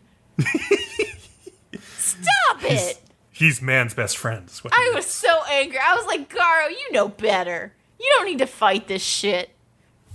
And then all the others who refuse to be changed are like being beat by these crow things in the stadium. Well, Sirio fights Gotetsu. And I love he like picks him up by his arm. Gotetsu does. And he just flicks him repeatedly. And that's his way of like beating him up. Well, yeah, because his flicks are so strong that they're probably like ridiculous body blows. It was kind of funny, though. I mean, could you imagine just picking up, like, I guess a bug or something by the arm and just being like, like flicking it? Oh, man. Yeah. Seems kind of cruel when you put it that way. Yeah. But it's also hilarious. I don't know. It's weird. The weird guy with the bandana on his forehead, I don't even fucking remember who that dude was. I think that was is that Bakuzan? Oh, there's too many goddamn people they introduced. Some weird ass loser. Oh, yeah. This was the guy I had a problem with. Okay, yeah, it is Bakuzan, because he eats all of the monster stuff at once. He's like, if one turns you bad, then I'm gonna eat them all, and then I'll be badass. Oh, and so, that guy. As a joke, he like eats them all, and then he just like instantly dies because his body couldn't take it. Mm-hmm. And I was like, this is the difference between One Punch Man Season 2 and a good anime like Demon Slayer. Because they had a very similar thing happen in that episode where the villain like pumps a girl full of like this demon blood so much that she can't take it. And it turns into this sex like... tape. So much she can't take it. And she turns into this grotesquely like ugly thing and like disintegrates, and it's like really like disturbing. Whereas here it's just like played off as a stupid joke that like, oh, the guy ate too much of it and he died, which is like, okay, that makes sense for a comedy show, except it wasn't well animated, it didn't look good, it didn't make me feel anything, and then he just like is back to life in like 5 minutes. Like, he didn't even die. So they couldn't even, like, stick with that joke. Well, okay, it would have been better if they played it to more comedic effect. Like if they made him make some stupid face and then had the one guy be like, "Is that all? Did he die?" Or make some comment. Like that would have been funny, but they didn't do that. So that was kind of dumb. Yeah, I agree with you there. And when he came back, I was like confused because like the Didn't other you villain, die? Gotetsu. Yeah, it was like, oh, I guess you're not a loser after all. And I was like, wait, who is this supposed to be at first? And then I was like, oh, it's him. Okay. It's dumb. It's so weird. Oh, and then good Sneck boy, our good old friend Sneck.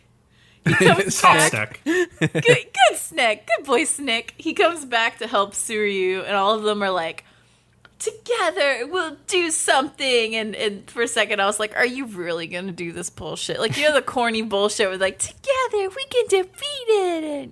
And then there's like a music that plays in the background, and we're all in this together or whatever, and fucking beat it. No, but they didn't do that. But I thought they were gonna do it for a second. I was angry. And Suryu goes to run while the heroes will hold him off, which Suryu finds like ridiculous since he's stronger than both of them. But he goes to run anyway, and Gotetsu catches him anyway because those dudes were puny as fuck, and they don't really show what happens to them. I'm assuming they died. Like he mopped the floor with him really quickly.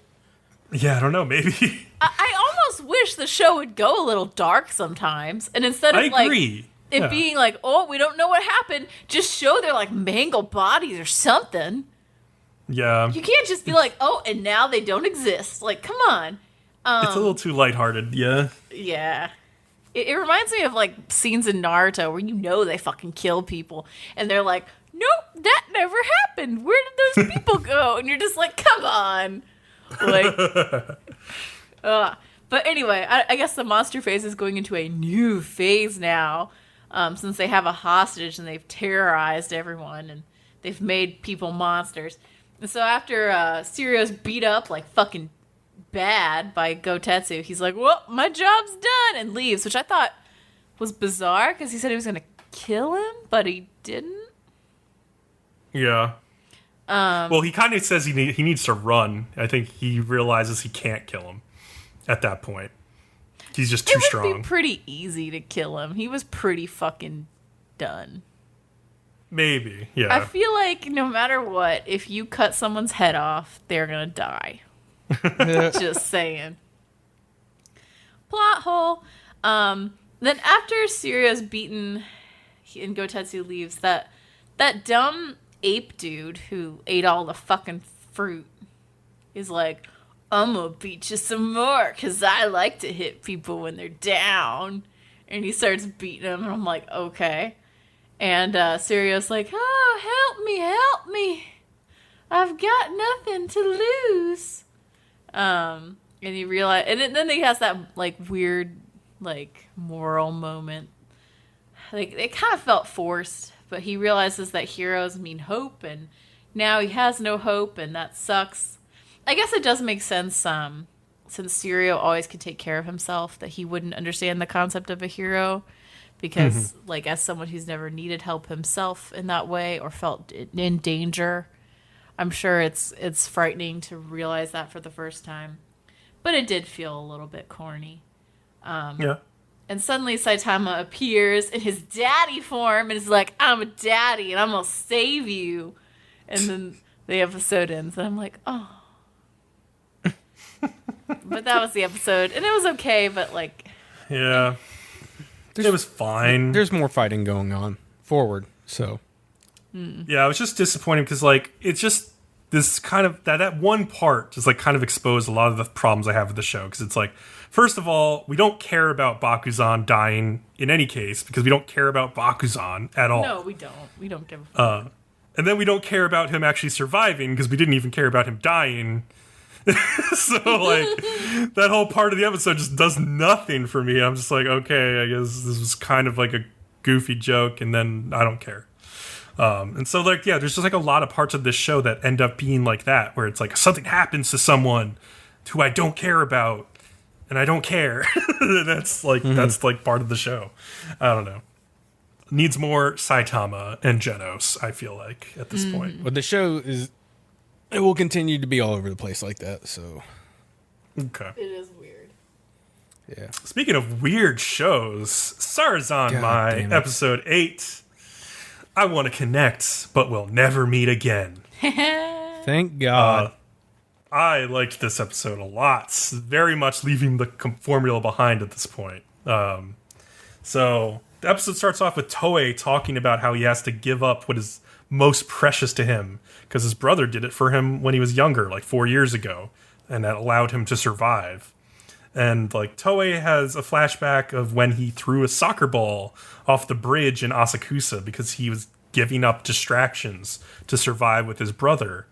And apparently Kazuki was there because they're like right. That's like the soccer spot they use, which is right under the bridge.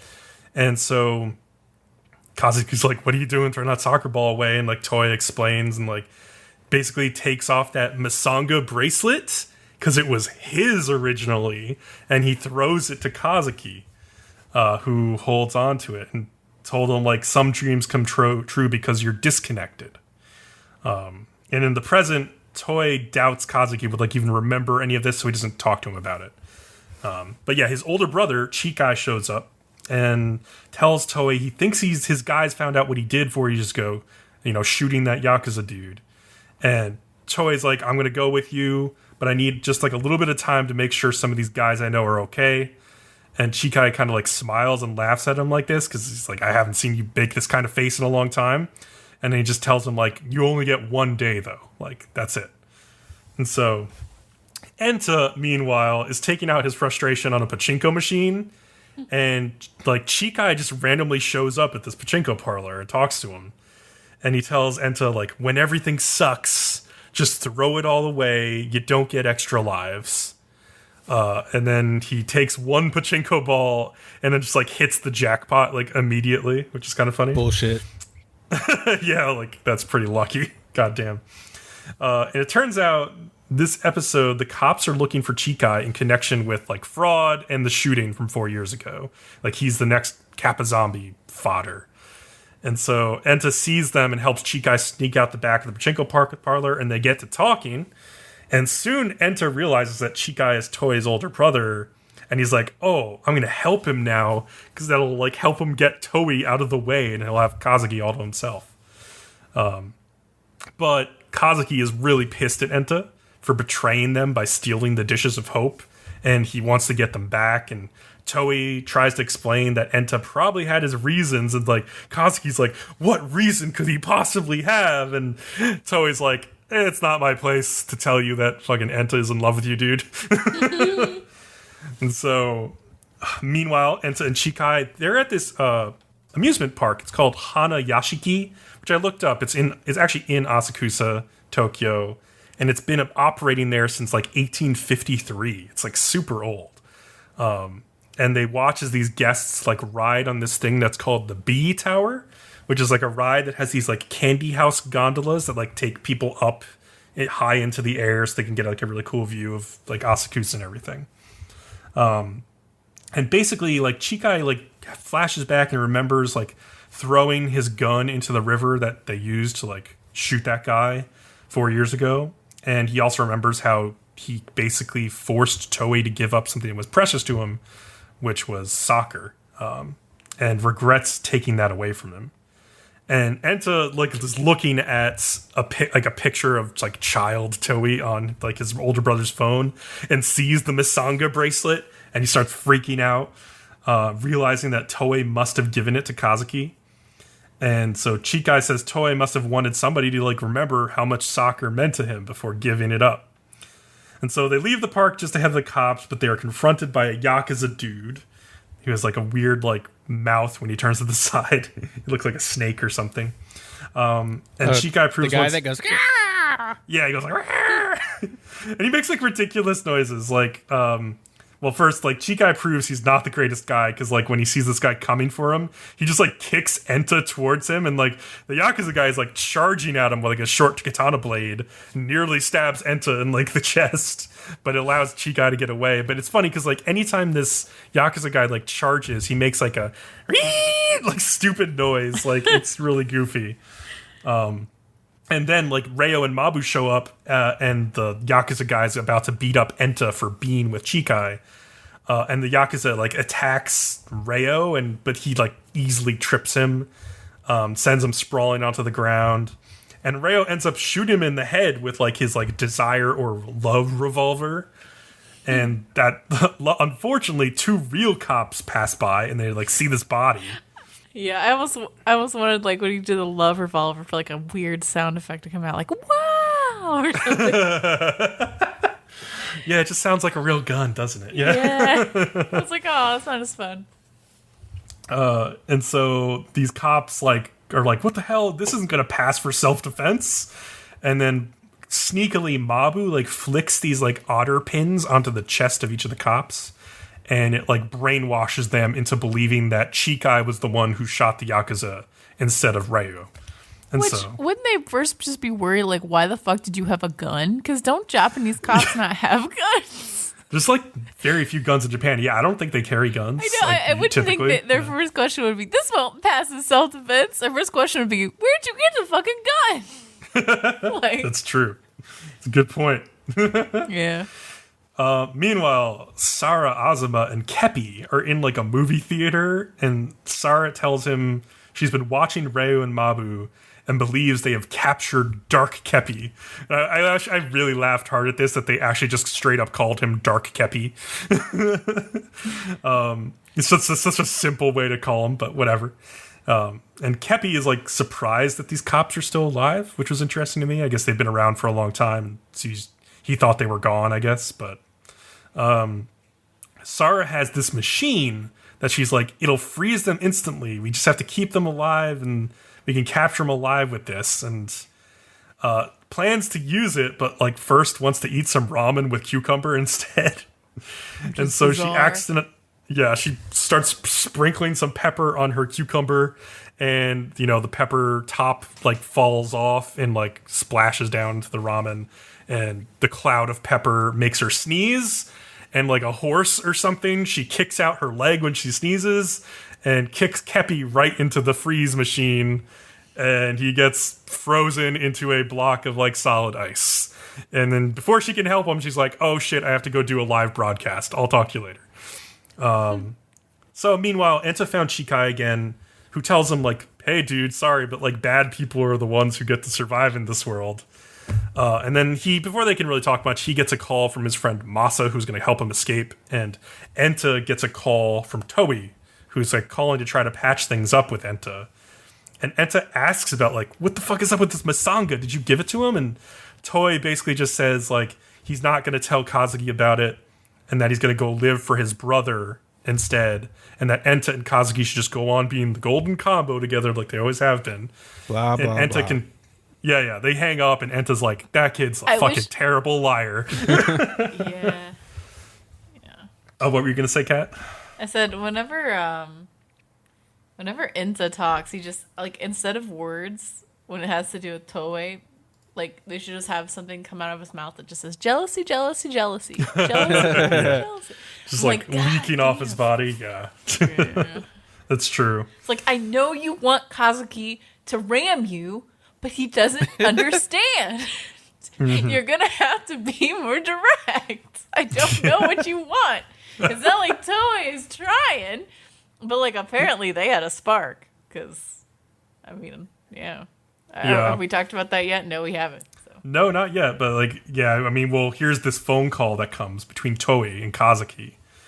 And Kazuki was just having a flashback about the first meeting he had with Toei when he was, like, stealing a car or whatever, and thought he was a really scary guy.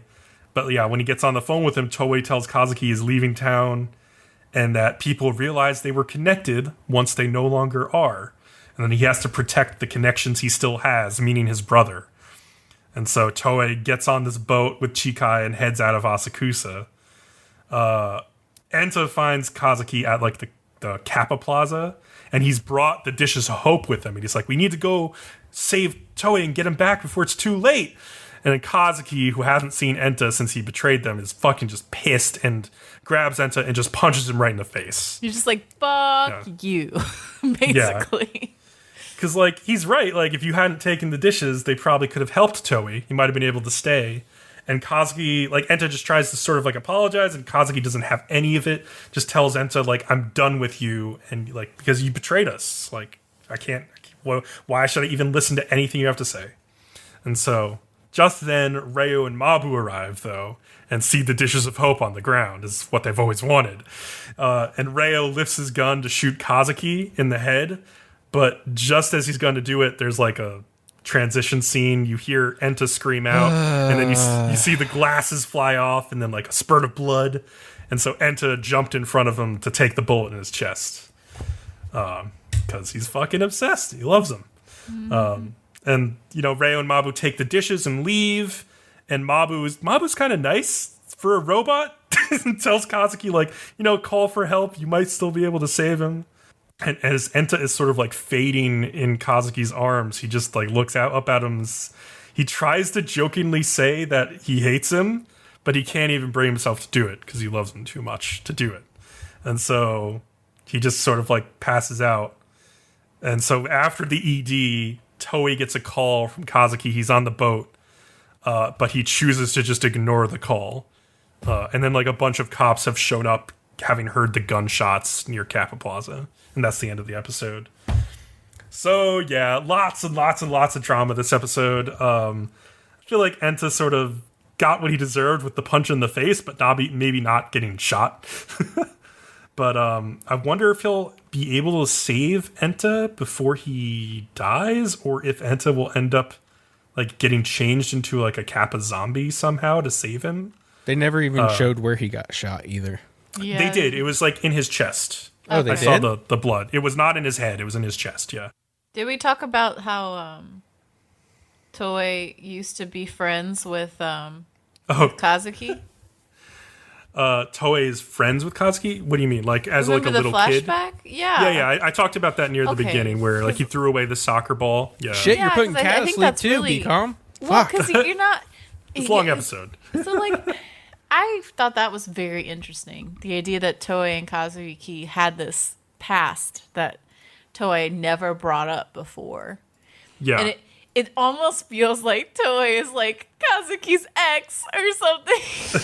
And it's like, oh, I knew I had a reason to be jealous. Like, I don't know. It was kind of fascinating to see that. Even on a high level, it's just like if Toei looks at Kazuki as this person who was supposed to carry his love for soccer with him because he didn't have to become like an adult like Toei had to when his brother like shot someone with him, basically, like, you know, and they had to like live as criminals, basically, like, so he probably looks at Kazuki in that way. And then also when Kazuki is like not playing soccer anymore, that must hurt Toei as well. Mm-hmm. But yeah. Well, and I think it's so interesting how Toei is so much more subtle than either of them in his feelings and everything, because he never really even brought up that he liked soccer, like when they were playing soccer together. Right. Yeah. But it makes sense now why he would even like hang out with them in the first place, though. Like, yeah, he's sort of different from both of them. It seemed like he was sort of the most outsider one, but really he's not. Like he had this moment with Kazuki way back when. yeah. So. I don't know. I like Toei a lot more now. But yeah, the lollipops. Where he's like, "Here, take this and have your friends suck on it. Practice, good practice." Yeah, Chika is like handing out these lollipops to these kids. I I don't almost know. want a scene where they're all just sucking lollipops like little sluts, like lolly lolly lolly lollipop. Wow. Like a They all music had different video. flavors and stuff too. I think there's like a grape flavor, like a lemon flavor. I don't know. There was a strawberry or a cherry also. Yeah. Okay, yeah. Interesting. I think the cherry is probably Kazuki with all that pink he wears. I don't know. Somebody's gonna get their cherry popped. I'm not really like trying to think about like the deeper metaphors of everything yet. I'm still just like sort of waiting to see how things play out. It's like so much seems to change from week to week that I'm just like, I'm not gonna like. I will say I'm not too surprised about by it. all the yaoi stuff. And I think there's probably a lot more into it if we read into it that was intentional, because the creator, he did a ton of Yuri stuff before this. Oh, Good. absolutely. Yeah. So it's not surprising Glad he's being equal. So even though we're joking about it, it wouldn't be surprising if like legit this is like supposed to be some type of yaoi. Oh, it absolutely is. Yeah. Like I think he said in interviews as much that like he wanted to try and do this. What exactly he's trying to say with it is the bigger question. But but yeah, it is meant to have like elements of yaoi or gay relationships. And so yeah, it'll be interesting. I'm in love with this bizarre kappa anime. I never thought I would say that. Are you kidding me? I love it. I love it. It's so bizarre and it's interesting. Now, Kat, if two of these boys in the main trio had to end up together, which two should it be? Oh, definitely Toei and Kazuki. Definitely. I feel like at this point, yeah, because we're supposed to kind of hate Enta at this point, but he's in some ways I feel bad for Enta. Yeah, he is a brat. It's not that I hate him. I think I think he's relatable. It's just like Toei is this like lost soul. I don't know. Toei is my favorite character right now. Yeah, definitely after this episode, I feel like it's swung way back in that direction. I have a crazy idea. How about we talk about a show that doesn't worry about romance relationships? I think that you would be surprised that how incorrect you are with Carole Tuesday about that.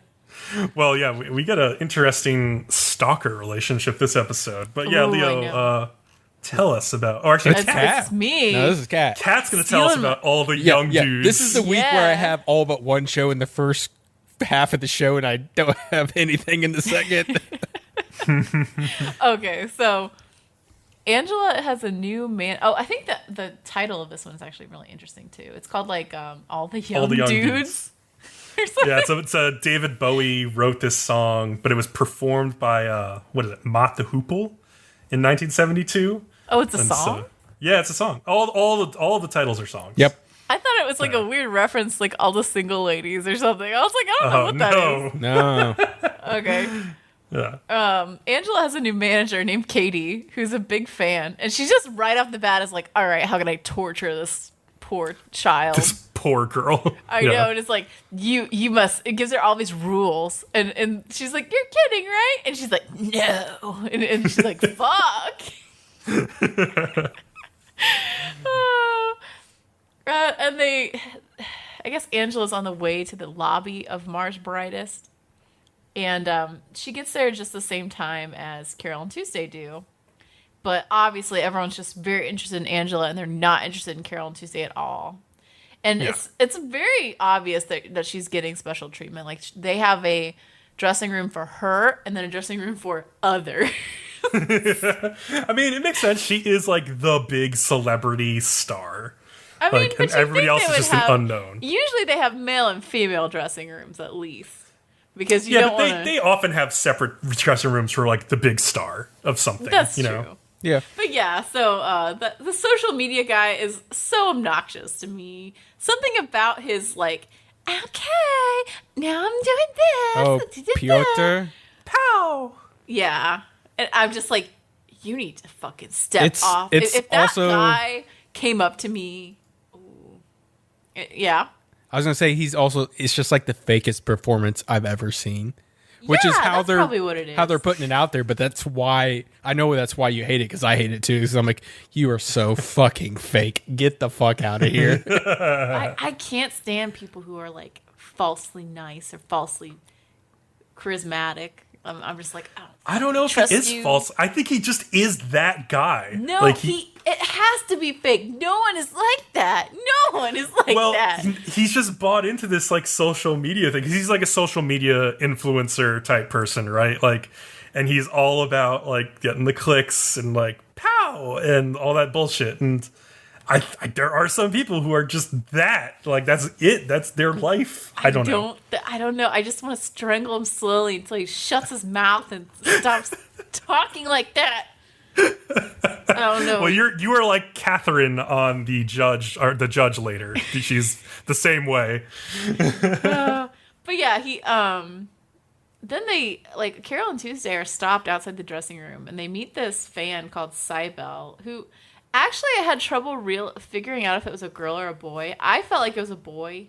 I thought it was a girl, but I was also unsure. Yeah. I felt but like the way that she interacts with like Tuesday, I think is girly. Like guys would usually be more standoffish. Maybe, I think. But it's kind of androgynous. Yeah, I was gonna say, you think it's like another type of trans character?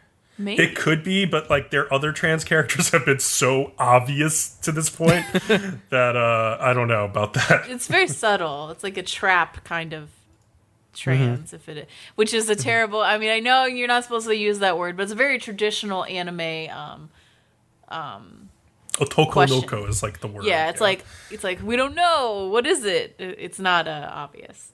But yeah, so, and she's very interested, and he or she is very interested in Tuesday, and seems to be totally ignoring Carole. Like I don't even think she gets her name right. Yeah, and I thought that was like aggressive on purpose, like because I think if Cybele is as much of a stalker as she comes off as, she absolutely knows Carole's name. And so when she says like Carrie or whatever instead, she's like intentionally trying to like tell the twos like, oh yeah, this girl's not that important. Don't worry about it. Like who cares about her? Yeah. You're the important one. Yeah, it will be interesting. But at first it doesn't really seem that weird. Like I mean, it's a little odd that they have a fan because I mean they're not that big. But the interaction at first did not seem that strange. Sure, at first, kind of, yeah. The show starts, and they introduce all the contestants and the judges. And, I mean, you've got, like, the old lady, the guy, and then the Shakti guy. Shakti! It's like an AI dog. I know, which they're like, this is a new judge. And you're like, oh, what is this? And then I think Gus is like, oh, he has his dog. Why does he have his dog? And then it turns out that the dog is the fucking judge. That's pretty funny. And then I was like, why is that guy just standing there then? Is that like Shakti's pet? Is the man his pet? Maybe. I think it's like more like his handler or something. I don't know. I was laughing because like if you compare this to like the original American Idol like panel of judges, like so Catherine, the old lady, she's definitely like the Simon Cowell because she's like the most critical one. The guy in the middle who just literally loves everyone, Benito, is totally Paula Abdul because she just literally loved everyone. And then Shakti, who's the dog, is like Randy Jackson, who's just constantly said dog. Like that's a no for me, dog. Like yeah, it's they're just cutting to the chase. Reference? Do you think that's why they did that? I hope it is. That's some shade if that's why. It sounds like too much of a coincidence not to be. I feel like it seems like it would be. But maybe they just wanted to come up with like a weird thing. But like it seemed like too much of a coincidence to me. Yeah. But anyway, so Carole and Tuesday's first match will be against this guy called OG Bulldog. And he's like this big ass dude. And they're like, oh, this guy, he was in a gang. Like, he sold drugs. Like, and they're like, fuck. But before their performance, there's going to be another performance. So they stand back. And then Carole realizes suddenly she's getting all of these messages, like, constantly. Tuesday is getting them. Oh, I'm sorry. Tuesday. That's okay. I'm doing the same thing Leah was doing. Yep. I just started laughing. It's really fucking hard. Their names are so backwards. It's rough. I know. Okay, so Tuesday is getting all of these messages suddenly, and they're from Cybele, I think, and like it's just very stalkery. Like, hey, should I stop? Should I stop texting you? And I'm like, is this too much? How did he even get her number? She asks Tuesday for it, and like Tuesday doesn't know how to say no yet, so like she just gives it to her. Yeah, I gave it to her. Yeah, that she didn't. She should not have fucking done that. Yeah, that's a bad move. But yeah, so the first match is these two old twins called Fire Bros. Dude, they remind me of the two guys from ZZ Top. with the beards and shit. Oh yeah, absolutely. Yeah. Kat has no idea what I'm talking about. She doesn't know about No, old I things. don't. They're like 99 years old. It's But ridiculous. no, like it's some weird metal music that they sing with high pitched voices and like sparks come out of their guitars and shit. It's actually like- pretty awesome. I don't even know how some of the things that they do on the show. I try to explain it, and it doesn't. If you weren't listening to it, you'd be like, "What the fuck do you mean? Oh, Like, it's how would you intense. do metal with a high pitched voice? That sounds ridiculous." But if you hear it, it is what it is.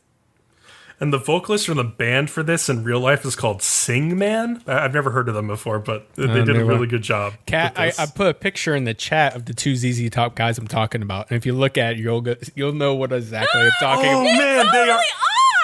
Okay, that's 100%. That is have to the be basis them. for this. Okay, Yeah. 'cause- There is as- some references in this. The second I saw them, I was like, I immediately ZZ thought Top, yeah. ZZ Top. It was like Okay, just you need to unclose. put that in the regular chat for Yeah. You should just put that into our Discord right now. and just like, watch people be confused as fuck. Do it now, Leo. Do I'll put it in there now. and I'll just tag Carole Tuesday and see if anybody picks it up. How about that? yeah, it's good. But anyway, so it's and then Angela. I don't even know what to talk about this. Within this whole thing, Angela is a bitch to her manager again, basically. Yeah, she wants him to go get Tao because like Tao is not even coming to see her perform, and she's pissed off by that. Basically, Well, but Yeah. she's not even performing until next week. So I mean, why does True, he need to yeah. be there? It almost makes me wonder if she cares about him in some way that we're not getting. I think she like wants like reinforcement. Like she wants him to believe that he actually cares if she fails or not. I think, yeah. Yeah, it's weird. But then Pyotr, or whatever the fuck his name is. Pyotr. I think it's like Pyotr, like almost like Peter, but Pyotr. Pyotr. How about that? Yeah, I like that. Is next, and he does his annoying like talk shit at first, and I'm like, just go fucking throw yourself down a well and make echoey noises, you fucking bastard. If he goes down the well, he'll at least survive a colossal titan dropping down on him. It's true. But then he actually starts singing and dancing, and his dancing is really good, and the music is pretty good too. But I did notice the voice doesn't match at all. Yeah, like all the other singers in the show, they have an actual singer and then an actual voice actor. Yeah. And they're different people, so it doesn't always match very well, but his dancing is animated so well. Like all the moves he does where he's like opening his jacket and like just spinning and like his footwork. Like it's so well animated. Like holy crap. Would he be considered M-pop for Mars pop? Instead of like J-pop or K-pop? Yeah. Don't you guys think that he's like Justin Bieber? Isn't that what he's kind of modeled after? Yeah, A little bit. probably. Yeah. A little bit, I yeah. think that he's supposed to be Justin Bieber, which makes sense to why I hate him so fucking much. I want to call, instead of saying Pyotr or whatever the fuck his name is, I want to call him Bieber because that's basically what this fucking guy is. His vocals were by somebody named J.R. Price, who I have no idea who they are, but maybe it's a pseudonym for Justin Bieber. Who knows? Maybe. But yeah, then of course, Price? he wins because his song was good. I will give him that. Like I might actually look up that song and listen to it again because I liked it. Well, if you look up J.R. Price, you get East Japan Railway Company. So Yeah, like I tried looking him up. I had no luck. Yeah. But then you have OG Bulldog who performs before Carole Tuesday, and they're like, "This man is hard. He's been hard." Like, and you're like, "Okay, it's gonna be rap." So you're like, brace yourself for it. And everyone's excited, and then it's like opera rap. actually opera rap. Yeah, it's another one that's hard to describe. How do you describe that? You can't. You just are gonna have to go. He's just singing opera, but over like an R&B hip hop beat, basically. But it matches. Yeah. It's not like but it's the just two lyrics things are still clashing. rap lyrics too, also. And like Yeah. it Well, really made me It's think of. Latin though. It's like Latin. I don't remember. Like he's singing like Gloria Can in you Excelsis speak Deo. Latin, Like, Bcom? Can you I've speak Latin? been to a choir concert Oh, before. but you can't speak it. Well, I Who are can you say to talk Gloria down in on him? Excelsis Deo. I can say that. He really what I related to it really made me think of epic rap battles on YouTube. Epic Rap Battles of History. Kat, have you ever listened to any of that? I've seen. I've that. watched that. It felt like the rhythm and rhyme was really similar. So that's what that's what it made me think of.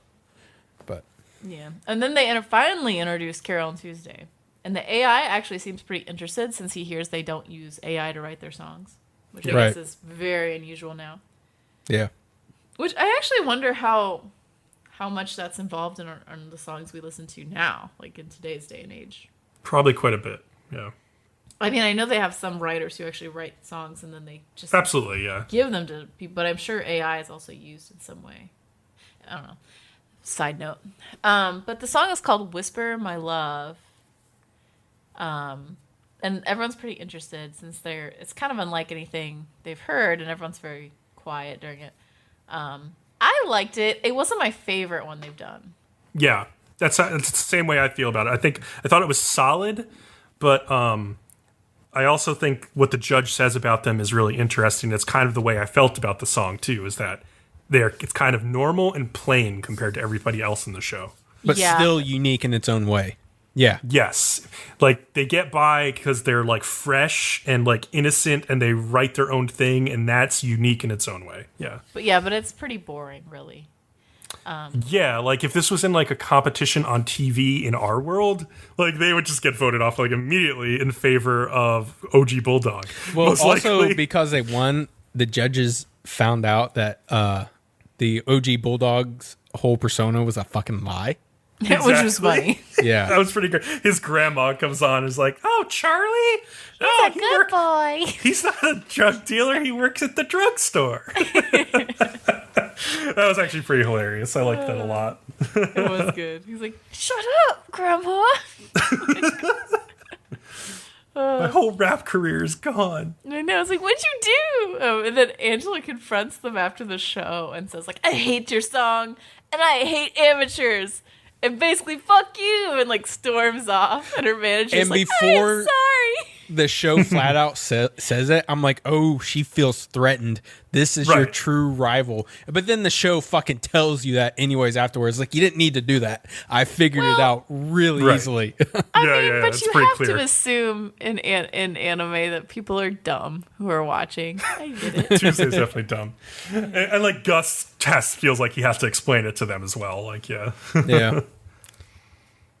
But that's the end. I really liked it. I was entertained the whole time. I like that they're showing all of the acts. I hope they keep doing that because I actually really liked it. Again, it's such a cool way. Like, this is what I've been sort of waiting for, is to like hear all these other kinds of music in this show.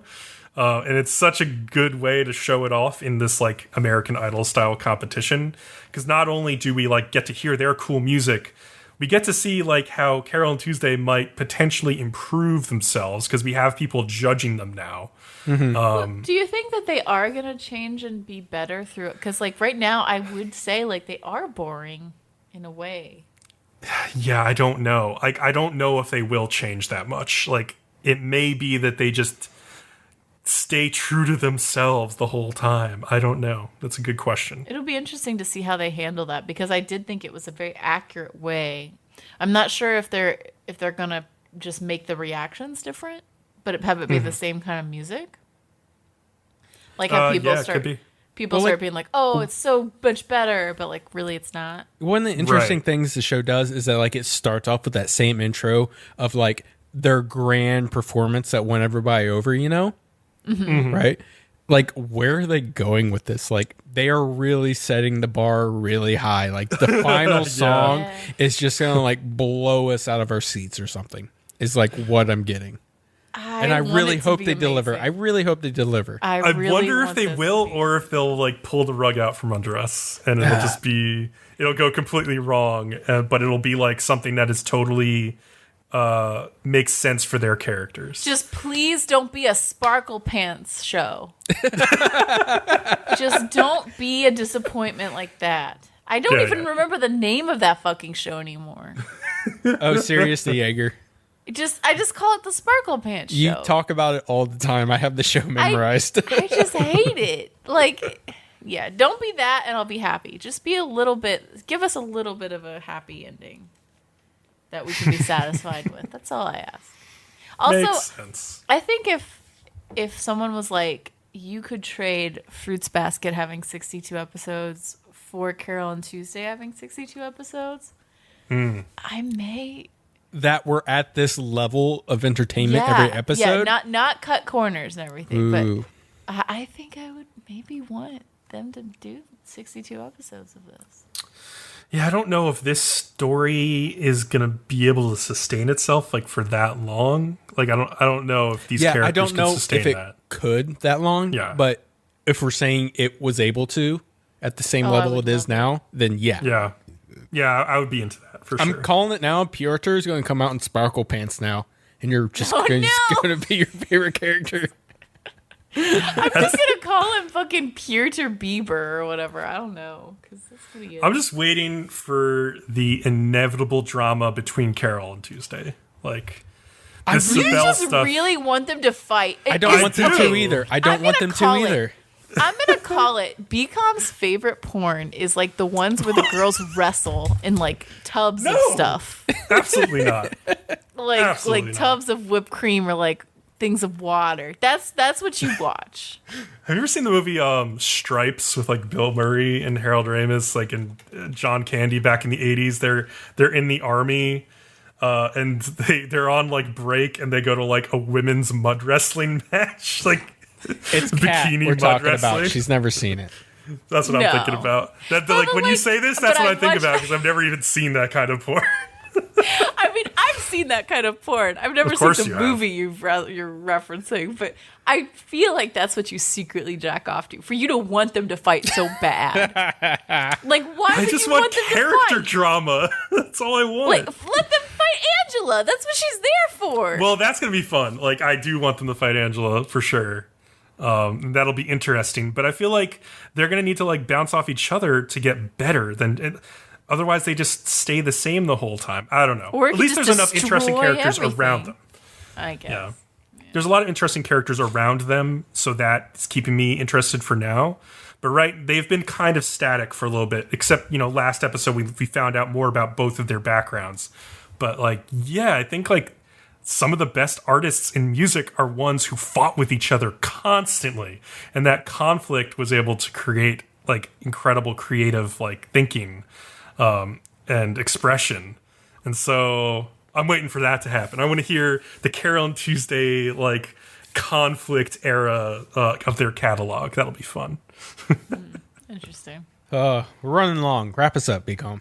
All right. So thank you all for listening. As always, remember to like, follow, and subscribe to us on YouTube to get updates on our podcasts or videos. I've been enjoying your YouTube comments a lot. They are really fun to read, and I've been having fun responding to them. I'll second that. You can always leave us comments on Twitter or Discord, or leave us reviews on iTunes, Google Play, Spotify, Stitcher. I'll find them if you leave them. And follow us on Twitter at Nerdom and Other for more updates. Come hang out on our Discord. The link is in the description. And with that, we will see you all next time. Yeah. Peace out. Peace.